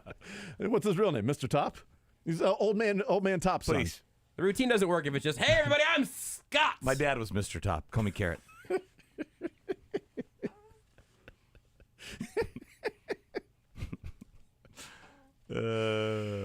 Everybody's chasing him. There's a real carrot out in front. Trying to Does your catch brother that need a guy. stage name? Is that maybe the next step That's for what's him? holding him back, I think, feel like yeah. if he was, Broccoli stalk. if he had a vegetable-based name. There's a green hair guy over there. Hey everybody, I'm Kiwi Head. I'm Squash Face. I'm Grape Bottom. Wait. Not a vegetable. Yeah, that's a good point. Well, I was going the exact opposite of the Oh, yeah. the bottom part, as opposed to the top. Hey everybody, I'm Pineapple. Nah. No. We're all just thinking of some, aren't we? No, I was thinking of the ones I We'll could. take a break so we can think of other things. We do that more often than you think. More zone. Carrot's dad was named Rocky. Mom's Brew, I think. No, Mom was over the. It's a movie with Sylvester Stallone. Makes sense. Mm-hmm. Yeah. Now we move on. Oh, okay. And now the shark has been jumped A few times. over. Has it? Just a few times? That's it? Good. Jumped on that shark and rode it for a while. Yeah, that's perfectly fine. The old Florida coach. And I always forget his name. It wasn't McIntyre? actually him. Yeah. It was. Have you seen that documentary? McElwain, yeah. ESPN did a great the Jimmy John's guy, right? segment. It wasn't him. It was a third person. So they got McElwain and the Jimmy John's guy. What? And they did interviews with them. Well, I know McElwain was pissed. He was so mad about it. And I'm like, dude, lean into it. Have some fun. And they were all, it's Ride Jim that shark. McElwain, right? Yeah, Jim. They were all named Jim. Really? Even, I think the guy who did it was named Jim. Typically, And the guy who did sharks who's are who's the Johns. Barstool long-haired guy that's funny? PFT commenter? Oh, yeah. No, it wasn't Okay. him. It was the blonde. He's got a mustache. He does these sit-down interviews all Caleb, the time. so he does Sunday conversations. Yeah. And so it was like an ESPN thing, but they got him to spoof it and do it. It was hilarious. And Jim they're McElwain was all- okay with it? Yeah, they went to the practice facility and talked to him, and they interviewed him. It was when it came out there was a third guy. I think his name was Jim as well, like a former cop in like New York or something like that. Actually, you know what? You're right. It ended up being They were a New all York Jims. cop that came out that was riding the shark. Yeah. So, yeah. Typically, those guys are named Johns that are doing that. But he was so mad at the press conference when it first came out. I'd be mad too. He was. I mean, I think sometimes you just got to lean into it. But like he was like, well, it looked really, a lot. I think really maybe mad, part of it is upset. he knew that looks a lot like me. There's gonna be a lot of people who think that's me Plus, humping that's a shark. That's not my butt. It's not my butt. That's offensive, guys. You think I look like that? Start taking down his Football pants. butt. You kidding me? Get that look like Cynthia a butt of a Freeland runner? to be on his side. Like, no, he's got a football butt. It's a different Yeah, butt it's a because that's bottom. what she did her thesis on, right? Absolutely, on offensive lineman butts. Yes. The booty. The backup booty is not as good as the real booty. The naked guy on the shark may have finally been identified as is reportedly a man named, quote, Sean from upstate New York, who's a former New York City police officer. Yeah. So maybe it Nickname wasn't Jim. He was going to meet with Florida Gators coach Jim McElwain to share a laugh about the infamous picture, according to a sports anchor in Orlando. Yeah. I'm on Snopes right now. He's This a thing big- has layers to He's it. a bigger dude. His nickname was Slim Jim. So then that's why he just went by Jim. Makes sense. McElwain. And then I didn't realize that the Jimmy John's guy was thrown into the mix. They Yeah, interviewed that's- him on his private jet. I didn't it was, remember that. It was Oh, yeah, that hilarious. makes He was sense. funny. That makes sense. Where else would you want to be interviewed Nowhere. than on your private jet? I mean, Or on top of a dead rhino you shot, which is why I think he ended up being part of it, is because he's a big game hunter kind of guy. Okay, cool. And he has a picture of him with a dead rhino, which is pretty They cool. all do 'cause we need big less toothy rhinos. smiles, and they all kind of look Did alike. he kill the rhino with his hands? I don't know, but if he did, I bet he did it freaky fast. Still not impressed. What's tougher, rhino skin or Jimmy John's bread? Wow. I know. my Probably answer. rhino skin. It's freaky fast. As they deliver next door. Don't they? Deliver next door? I don't know. Sorry, What? that's not within the area. No. You aren't actually in our store. We can't deliver it to you. Mick Schaefer's I've never hanging out had with any us issues. right now. On Sports Radio 810 WHB. He is presented by Empower Payments. Why settle for ordinary merchant services when you can enjoy the charity you can give to charity? He's presented by Empower Payments. Why settle for ordinary merchant services when you can give to charity with every transaction with Empower Payments? Visit empowerpayments.com today. Sometimes you enjoy giving to charity. With Empower Payments, you can give to charity with every single transaction. That's So great. there you go. And you can enjoy it while you're doing that as well. Mick, You got a lot of coins, Mick. We live right now, or is this a practice Dylan, let us segment? know when we're We back. good? This is the run through. Okay, good. We'll fix it all in post.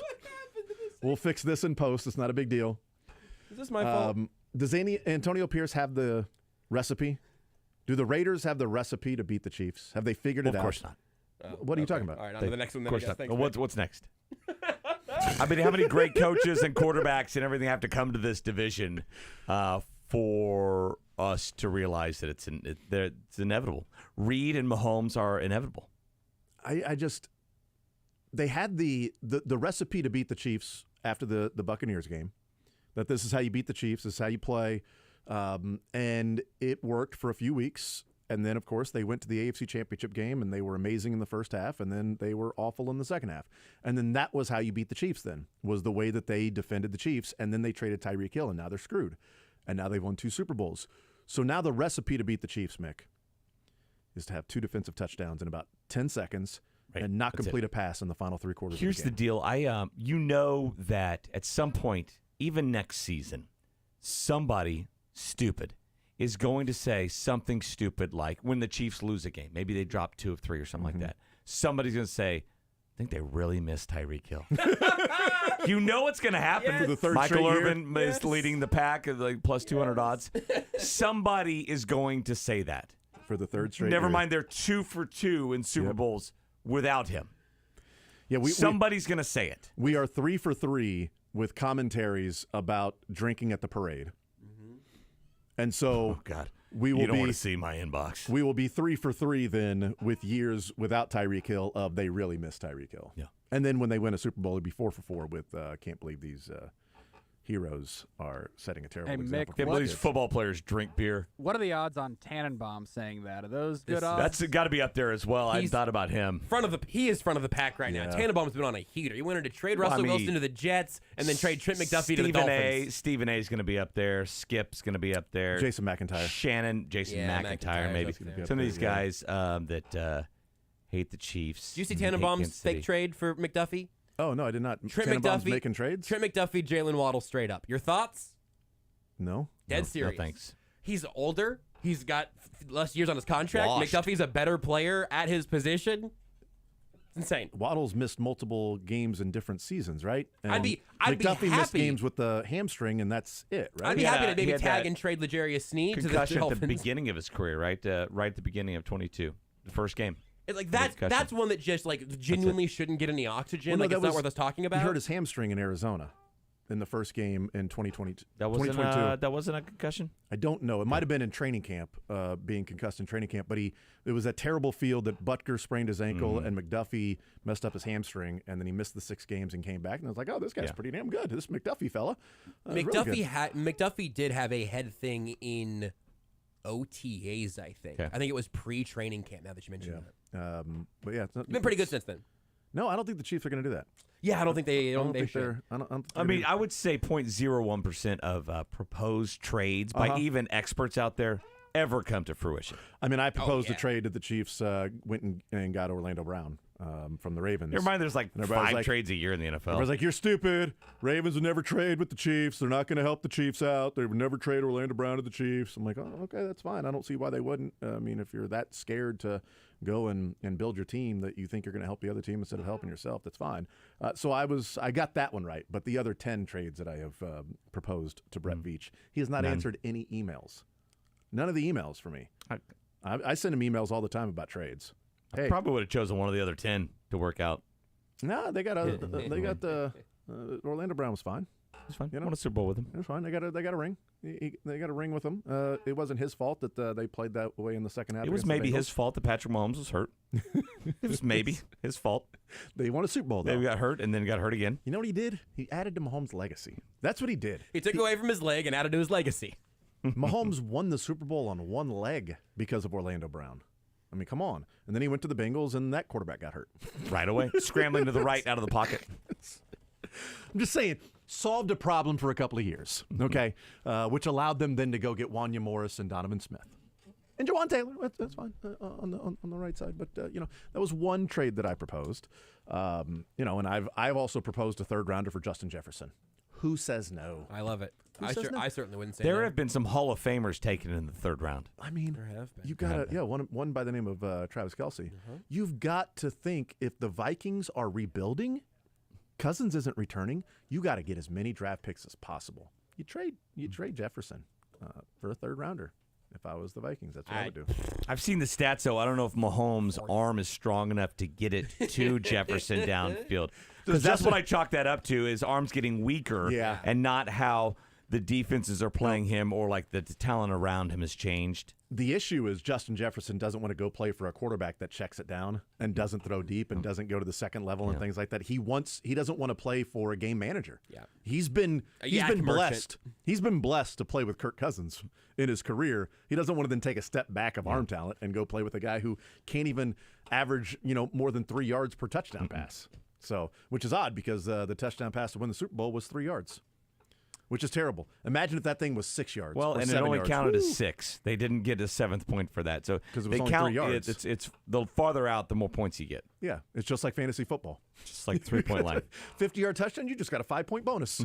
That you are now up 12-0. Well done. Congratulations. Imagine all the points the Dolphins would have scored if they did that. So many points. They would have scored more than they did.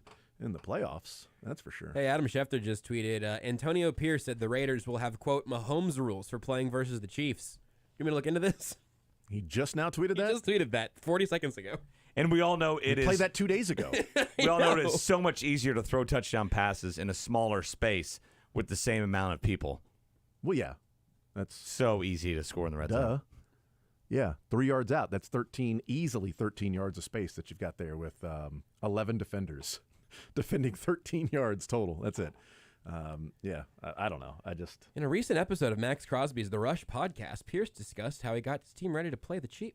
This is brand new information to me. Somebody should play that clip 2 days ago. Listen, I mean, they'll hang hats on a Chiefs win. We've seen it. A lot of hats being hung, a lot of laps being taken. By that particular team. The Chiefs. I remember the Chiefs in that boat when they blew out the Patriots in the regular season. We've talked the about Patriots it with the Patriots. went and won a Super Bowl. Yeah, we've talked about it We kept with the talking Patriots. about that. Hey, remember that Patriots win? Yeah.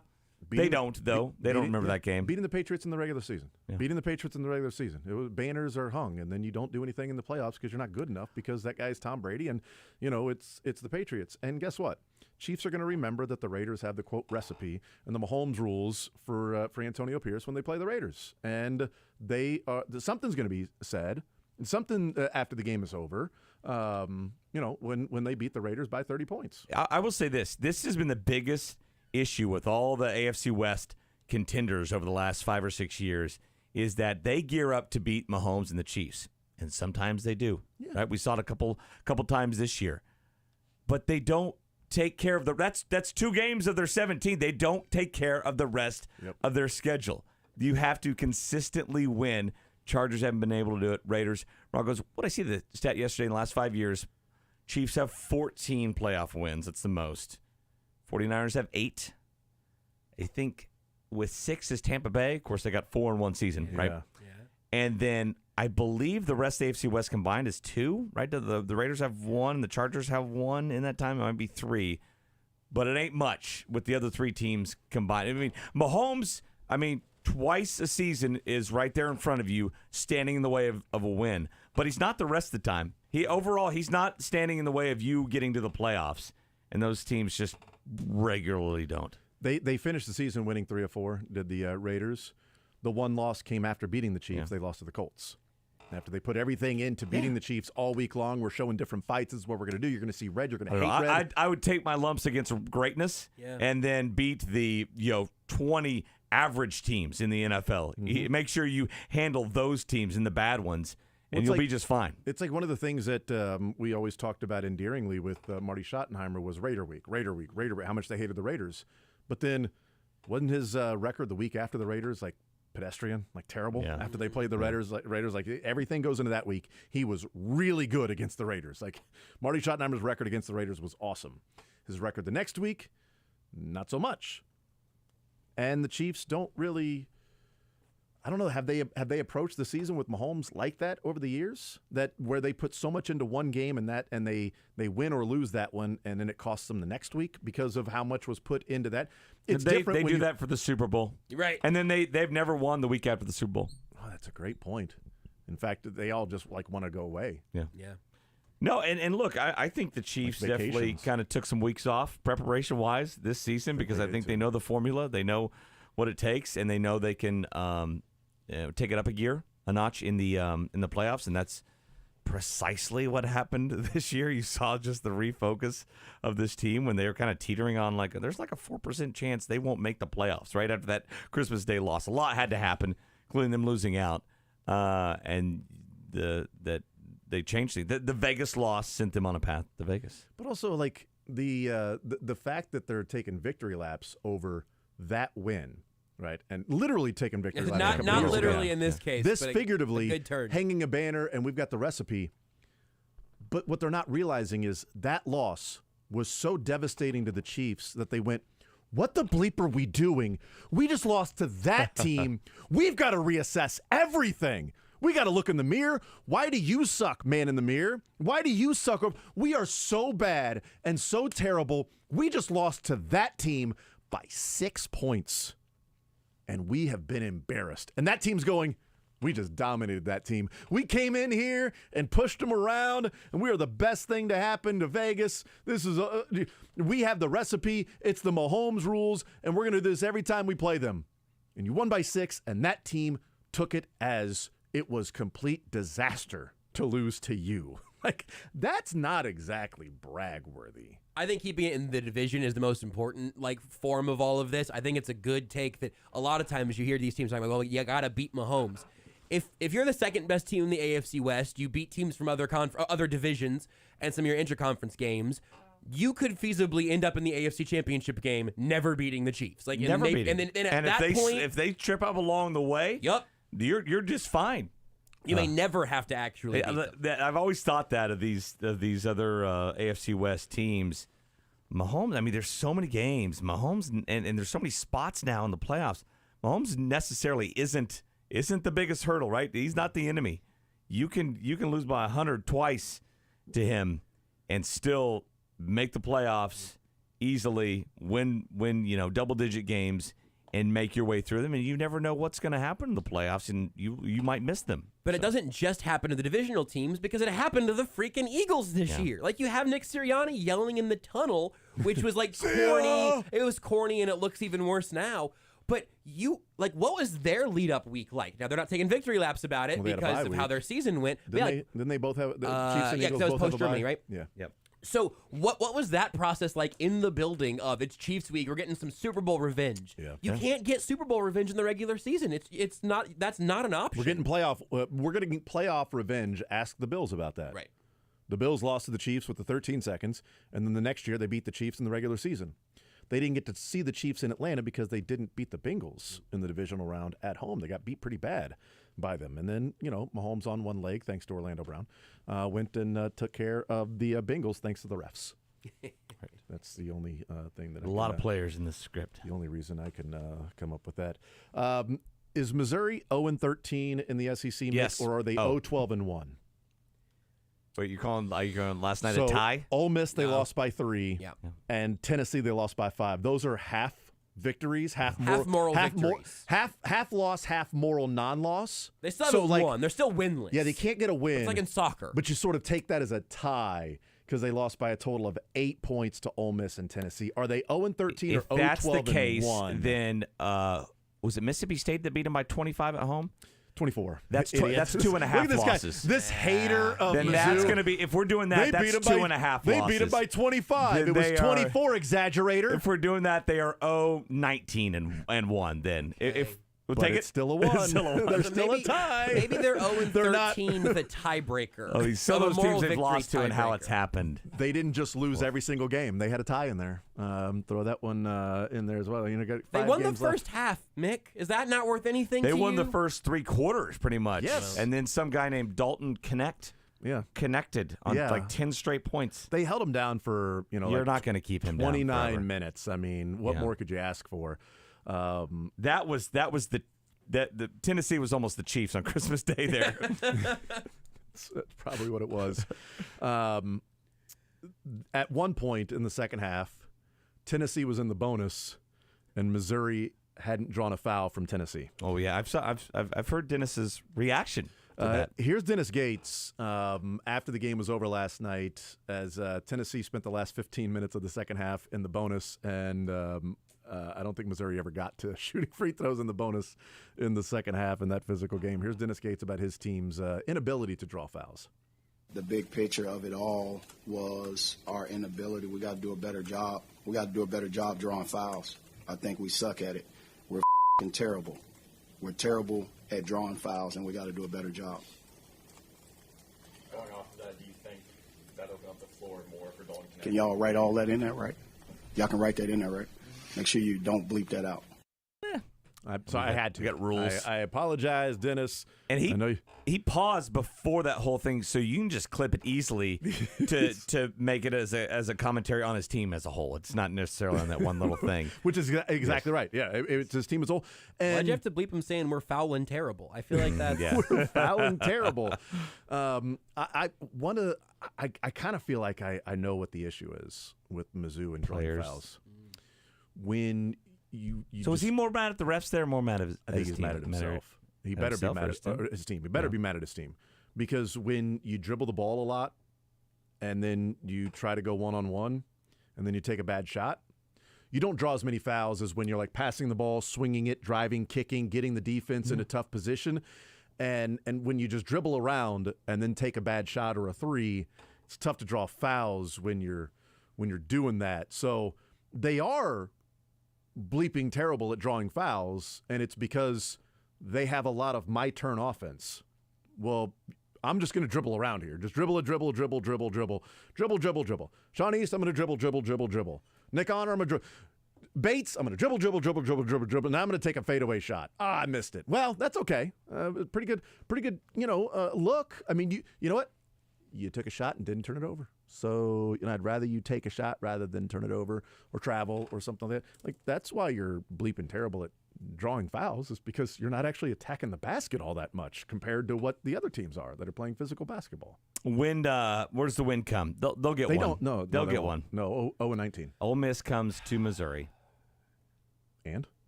Maybe it happens then. No.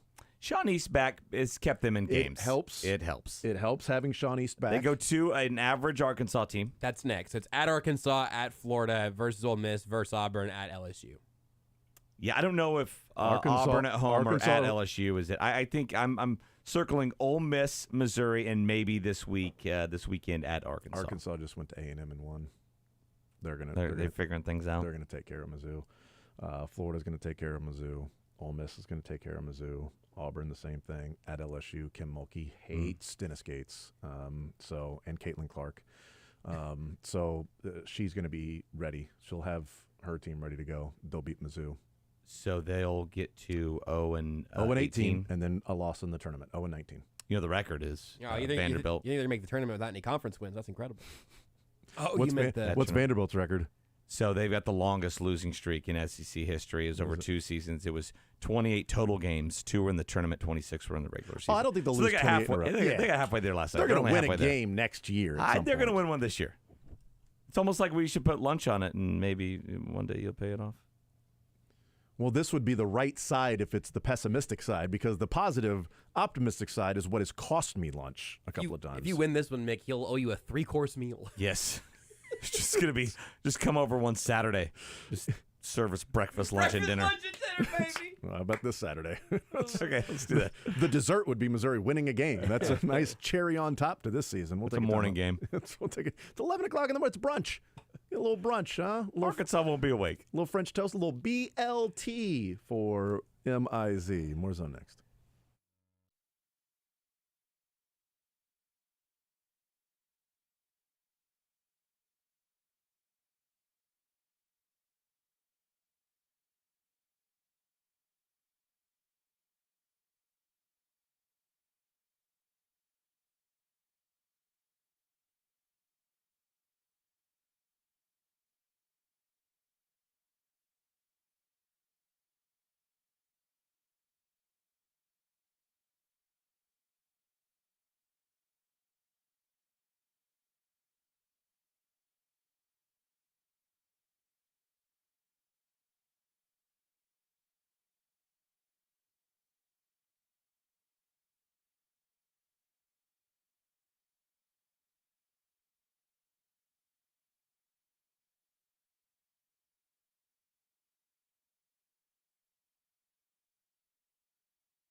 All right, hanging out here on Sports Radio 810 WHB. Jason Anderson with you, Josh Brisco, Dylan Michaels. He looks different. Excuse me, the Drake. What happened there? Is there a... He's aged a lot on this show. He shaved. Went to the bullpen? Yeah. Oh, yeah, pitchers and catchers have already reported that beard is gone. And gone, beard. Do you do that every year, Drake? Yep. Yeah. The second the baseball season is over, he does not shave until pitchers and catchers report. Is it to the second, Drake? And is it till the Royals season is over, or is it the end of the World Series? I can't remember that part. It's the end of the World Series. So do you shave every day that there's a World No, Series game? like 2 or 3 times a week. But do you shave when there's a World Series game? Like Game 5 of the World Series, yeah, the just team is up, a clinching game. Team is up 3-1. I got to shave today. No, but I will not shave again after the World Series. Okay. Until it's pitchers winter. and catchers. Yeah. I love this routine. I'm a big fan, Drake. We talked about Maurice Green being at training camp and Jack Johnson asking Garrett Hampson about who the fastest player on the team is. Wait, like the world's fastest man, Maurice Green was there? Mm-hmm. Maurice Green's there teaching him about running and sprinting. And, I mean, give me the over on Salvi stolen bases this year. Now that Maurice Green is there. Tex says they could try the Willie Mays Hayes races in pajamas. Do that, yes. I want to see them go and race. Because now they have to race. If Maurice Green is there teaching them different techniques of how to get, some millimeters He's gotta be here. almost 50 at this point. How many bags do you think so. you get in Major League Baseball? They're the 45-foot bases now with the bigger bags. The bigger bags, yeah. 45 feet bases with the 2 really big jumbo bags at first and second base. 95% success rate. Yeah. Bobby Witt led the league in caught stealing last year, and it's something he wants to cut down on. So Salvi has been credited with exactly 1 stolen base in 2021, 2020, 2018, 17, 15, 14. So he has 8, 9? He has 6 total. And then there's not a lot before that. 14 was his first stolen base at age 24. So I think you set the over under at half a steal for Salvi this year. Yeah, I'll take the over on that. With Maurice Green there, come on, man. I hate how I guarantee you swipe more bags than that. I hate how they legislate the intent on that defensive indifference. Whatever. He took that bag. Every base like that should be a stolen base. Yeah. You should have more than 6. How many DIs has he had in his career? I wonder. Salvi. That's I'm going to test the limits of baseball reference. Defensive indifferences for Salvi. How many times he's taken an extra base? The defense could be very indifferent on throws they're making to second base. They're just kind of going through the motions. I'm indifferent here on this throw. There were a lot of Royals defenses over the years that were indifferent to making the play. There were a lot of times this Royals defense. This is what it's supposed to do. He's got the bag, though. You know what? Ken Harvey tried, but I feel like he was sort of indifferent when he hit Jason Grimsley in the face with the ball. So we're not even going to give that guy a hit or an error. Just indifferent. We're not going to count it as anything here in this particular play. Okay, I found the base running / miscellaneous section, so I'll report back if I find anything helpful. Do you really think there's going to be a DI stat? I don't know. Baseball Reference has so much that at this point now I have to know. I can't imagine there would be a DI stat for Salvi. No way. For anybody, really. And so he's really teaching these guys how to run? Yeah. Oh, yeah. Interesting. Yep. He's there they were doing different drills and everything that you would see like sprinters drills doing out there. So yeah, bring him in. Here's a couple of, Bobby Witt talked about it last night on MLB Network of saying like if he can shave off millimeters of my time, then hey, then I'll take it. Whatever coaching we can get. Does he coach? Does he do this now, or are they just finding the world's fastest man from Kansas City? I have no idea. Because Michael Jordan was a great basketball player, was not going to be the best coach. They don't have Michael Jordan trying to help them steal bases. They had one time the Michael Jordan of running. Yeah, but they don't have Jordan down there trying to teach him about speed. That would be weird.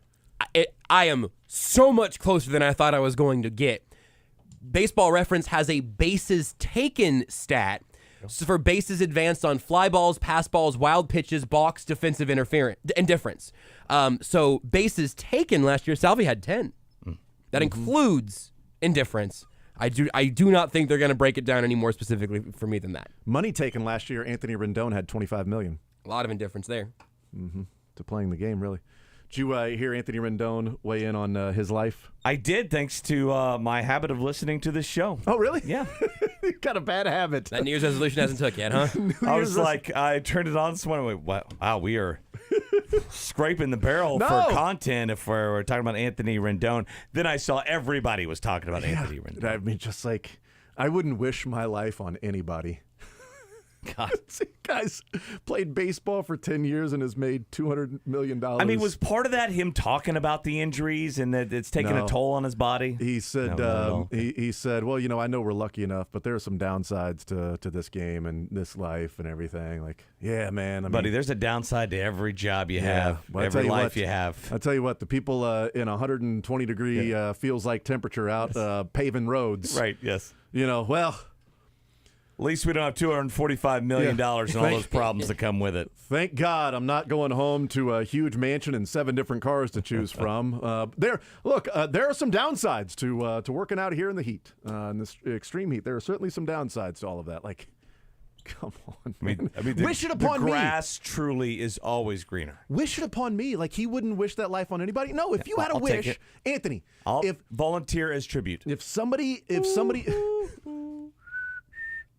Can't whistle. So good at really? whistling. Neither can my kids. They always go, ooh, Yeah. ooh. Is that what you're doing, Daddy? Ooh. You know what I said growing up? I can't whistle, but I'm a really good snapper.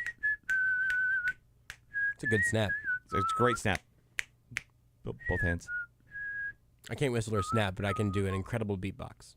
Well, GNR? Got to have a little patience when you do that, yeah. If he ever has a genie out of a bottle that's not Christina Aguilera, I would hope for him to get a wish and wish for me to have his life.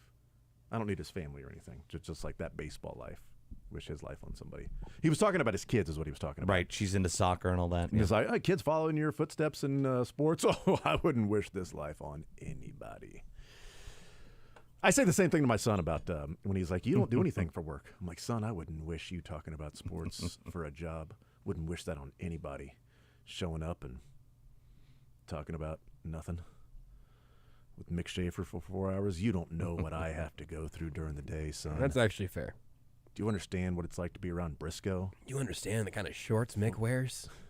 You understand he has I can to sit see across things from me? I don't want to see. My imagination's running wild.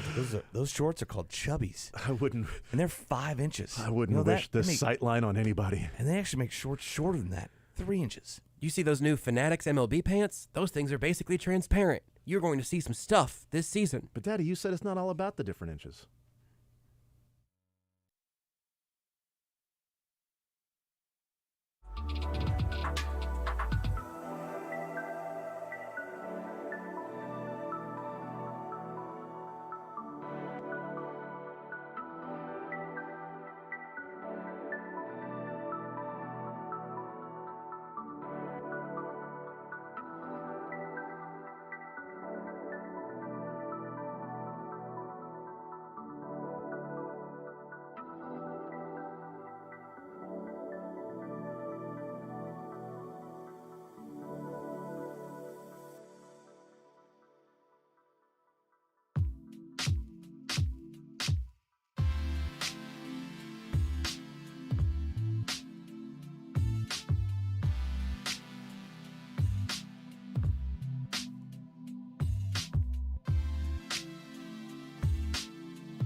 All right, hanging out here on Sports Radio 810 WHB. Jason Anderson with you, Josh Brisco, Drake, and Mick Schaefer joining us, KSHB 41 Sports Director.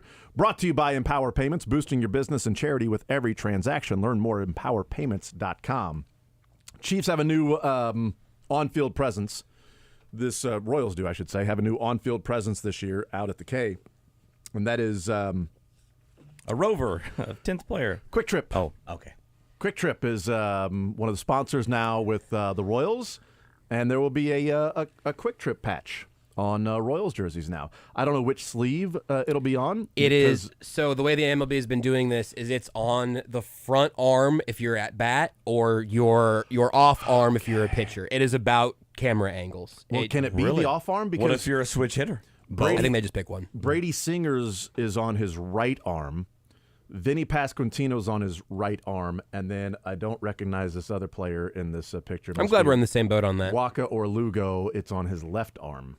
Yeah, I but should say Pasquantino would definitely be the front arm of when he's hitting. The his pitching, right arm. the pitching one, I can't remember what. I think the shot is they want it on the arm that will be facing the batter, I believe, for that. Maybe they, no, maybe not. No, maybe they wouldn't. Singer Maybe they, right arm would no, be you're right. the center field. That you get on the center field yeah. camera there. That might actually be the preference. But I know that the hitters, it is about having it on that front arm there. Which makes me sad because I hate jersey ads, but I love Quick Trip. So but yeah, like how I mean, I resigned myself a long time ago to jersey I did ads. too, We've yeah. been doing them. Well, sporting and whatever. Soccer's been doing it forever. NBA, everybody in the NBA has them now. But without yeah, that ad, they can't afford Bobby Witt. Right, they can't. So that's just Whatever. It's added revenue. Nobody in the NFL has one yet. No, that hasn't been approved for the NFL yet. Mercifully, the Chiefs for they the Super print Bowl money. had 4 patches on the captains between Lamar, Norma, the Super Bowl patch, and the captain's patch. So my hope of hopes is that Clark Hunt has the thought that if ad patches make their way to the NFL, we're going to bump Lamar Hunt off the front to put a Quick Trip logo there, and that's a step backwards because it looks. Putting an ad on the sleeve is what you do when you're getting a free giveaway at the stadium. Here's what's sad. We're going to get used to it. Oh, yeah, for sure. Get used to Absolutely. it. Absolutely. And it bums me out. So I'm trying to continue to rail against that particular machine. Yeah. I hate it. Fight it. I gave up. I surrendered It's a long red ago. square on the royal sleeve. Blue. Yeah. That stinks. I'm with Mick on this one. I've sort of resigned. Like, okay, it's fine. It's advertising, you know. But the uniforms are sponsorship. so core to the aesthetic of the sport. I mean, more than anything else. You know what else is core? Money. Yeah. This one's also weird because the Royals are saying that it's going to let them invest more in the community and literacy rates to other regions, which sounds like a great cause that both of these corporations could definitely do without putting an ad on the sleeve. But I don't know. I don't know all the details of all that. Well, when you put an ad on the sleeve and then build a new stadium and build a baseball district around it, you know, you can have a little bit more money to put back in the payroll. Yeah, I bet it's not a lot of money. The jersey patch numbers have been significantly lower than I would have expected, as opposed to like stadium naming rights, which has always been a big number. That's another thing I gave up on. So what's the joke then that people would come up with the Quick Trip on the patch? It's a good one. A slow roller up the middle, something like that. Ooh, I do like that. Maybe. See, I was thinking like behind this sign, still cooking. Yeah. So I was thinking something like, well, Quick Trip as a sponsor, typically it's a quick trip to us checking in on the Royals every year, and then going back to talking free agency with the Chiefs. Let's check in on the Royals. They lost. All right. Chris Jones, is he going to be signed or not, guys? Let's really get to the bottom of this. Chris Jones signed somewhere else. Let's talk about it. Ladies, Bobby Witt, is he a snackle? Eric Hosmer retired. Yep. Speaking of snackles. Yeah. Much like that orange chicken roller. Retired. In this case, mercifully. They had a mac and cheese roller for a while. Not long. I liked it, but apparently I was the only one. Okay. I didn't know about that. I missed that one. A lot of carbs. It's officially ending that era of baseball for the Royals when Kane is retired, Eric Hosmer's now done playing baseball. What's Moose doing? Moose Still is playing, Just signed a contract. Yeah, he's bouncing around. Salvi's still with the Royals, obviously. But, you got the Wade Davis and Holland, and Herrera's done, right? So he bouncing around somewhere? Let me go get my facts correct on a Kelvin Herrera thing that will be hilarious. Hosmer's career really fizzled, it feels like, after Kansas City. White Sox minor league deal for Moose, by the way. Okay. Yeah, I mean, it was how much money are you going to pay Eric? You got to pay Eric Hosmer. You can't let Eric Hosmer walk, and they let Eric Hosmer walk, and it was a terrible contract that he went and signed with the Padres. And thank God the Royals didn't sign him to that. I have a Kelvin Herrera update from a headline here from the Kansas City Star yesterday. Ex-Royal star Kelvin Herrera elected mayor of his hometown in Dominican Republic. Yeah. But is he playing baseball still? That I don't know. He is, yeah. He definitely could be. Yeah. He's throwing gas in the Dominican. I don't know. Mondesi? Political gas. Mondesi's still bouncing around out there, right? Hey, with all that gas he threw, now he decided to use that hot air. Politics. Mondesi surely on somebody's 60-day DL. No, is he still a Red Sox? No, he's a free agent right now because there was it the Miami Marlins that they were trying to find a shortstop, and so Mondesi's been talked about. I'm like, yeah, but you said you're trying to find a shortstop. So, again, you're still looking for a shortstop. If you're right, I didn't even realize he was free agent shortstop Adalberto Mondesi. Okay, just free agent. He's free for a team to sign him to put on their IL. Mm-hmm. So Mondesi's still bouncing around. So you got a few players from that. Rios, he's still out there. Mondesi elected free agency. Well, who was the rookie pitcher from TCU that they ended up trading to the Reds? Finnegan. Finnegan. Is he still pitching anywhere? All right, that's no a good idea. one. Manaya's out there still. Yeah, he was with the Monarchs, wasn't he? Yeah. Manaya's out there still. I mean, they got themselves a Ben Zobrist out of Manaya. They got a Cueto out of Finnegan. I think Lamb's done. I think Finnegan's done in Major League Baseball. You can be retired from Major League Baseball and play for like the Monarchs. If Hosmer wants to go and play for the Monarchs, that'd be cool. That'd be sick. That'd be awesome. Maybe plays for the Savannah Bananas. No, we'll keep him home. By the way, I really wish they were coming to town this year because we didn't end up going last year to the Savannah Bananas playing the Monarchs, and my son was like, "Dad, when's the game this year?" Like, Wilson about that. They play games. They're just a longer drive. Yeah, Jason. Yeah. They are traveling this year, just not to KC. I'm like, well, son, I'm sorry about that. That's Dad's fault. But if you want to blame it on Mom, that's perfectly fine with me. Okay. It's not your fault that they decided to split. Yeah. Jesus, man. Really? Who's the last one playing from that team? Is it Salvi? From the Bananas? Oh. No, from the 2015 World Series team. I think Salvi's a good... Who's the last one standing still in Major League Baseball? I mean, Salvi's got a good 10 or 15 more in him at this rate, so... The last one to hang it up. I don't think Salvi wants to retire anytime soon. Right. Salvi, unlike Anthony Rendon, seems like he really loves playing baseball. I'm just sorting by age now to see if there's anything else we missed, but I mean, Finnegan was a great pull. Yeah, but he wasn't even on that team, though. I mean, because, again, he was that the 14 playoffs? As 14, yeah. Yeah, he was on 14, but he resulted in Cueto in 15. Oh, he's on the roster on the 15 reference page here, but you're right. Yeah, only because... Yeah, that makes sense. Yeah, he was on the roster. And that's why we say anybody. Mondesi. Is there anybody that is in your mind to outlast Salvi at this point? Is Escobar still playing, or is Escobar... Is Duffy done? Oh, Duffy. Duffy didn't officially retire this offseason, did he? No, he did not. Gerard Dyson was bouncing around for a little bit, right? He was a Diamondback at some point. Cueto pitched last year for Miami. Yeah. Oh, that's true. All right. Merrifield kind of could have, should have, would have been on that team. No, that's why it's Mondesi and not Witt. Where's Paulo Orlando? He would have been the answer. I would say Merrifield would probably be my answer if Merrifield was on that roster instead of Mondesi. But Orlando's got to be done. Johnny Gomes, we know, is done. Colon was with the Monarchs too, right? Wasn't he with the Monarchs? Was he? Christian Colon, was he with the Monarchs? I think he was. Morales is done. I think Escobar was on a minor league team last year. Well, he played for the Nationals for a little bit to get his 10 years. Yes, but his last time with the Nationals was 2022. I feel like we all found out that he was like actively just playing on a minor league team last year. I'm gonna see if I can find that. Okay, I'm still going Salvi. I think Salvi's still the answer.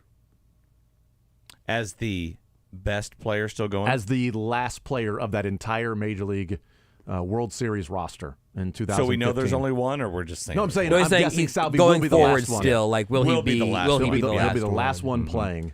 He signed by the Milwaukee Brewers last year. Is Terrence Gore still out there just running for somebody? Oh no, excuse me. He signed Nationals. You're right. Nationals. But I haven't seen anything. But Terrence Gore, maybe. Just keep running. Maybe. Can Speed still do that in your early 30s? I don't know. Maybe it can. I'm not sure. Breaking news in the entertainment world. Travis Kelce is on a plane right now to Australia. Wow, good for him. What for? What's going on down there? He's going on a safari or something? Rugby World Championships. Yep. He's going on a safari. He's down there. Well, the safari's in Australia, right? That's the bush. It's the bush. Safari, I feel like, is a lot of wild animals. A lot of like wild animals. Probably so. go on a safari. Have you seen those videos of like kangaroos? Yeah, don't fight them. No, don't mess with them at all. I watched Kangaroo Jack. That even taught if me they a have lot. your dog, let them have your dog. Yeah. So he's going to be there in Sydney. Watching Taylor. Good. Oh. Watching Taylor Swift. That's what he's going to watch Taylor Swift. Stay away from the kangaroos. Taylor down there.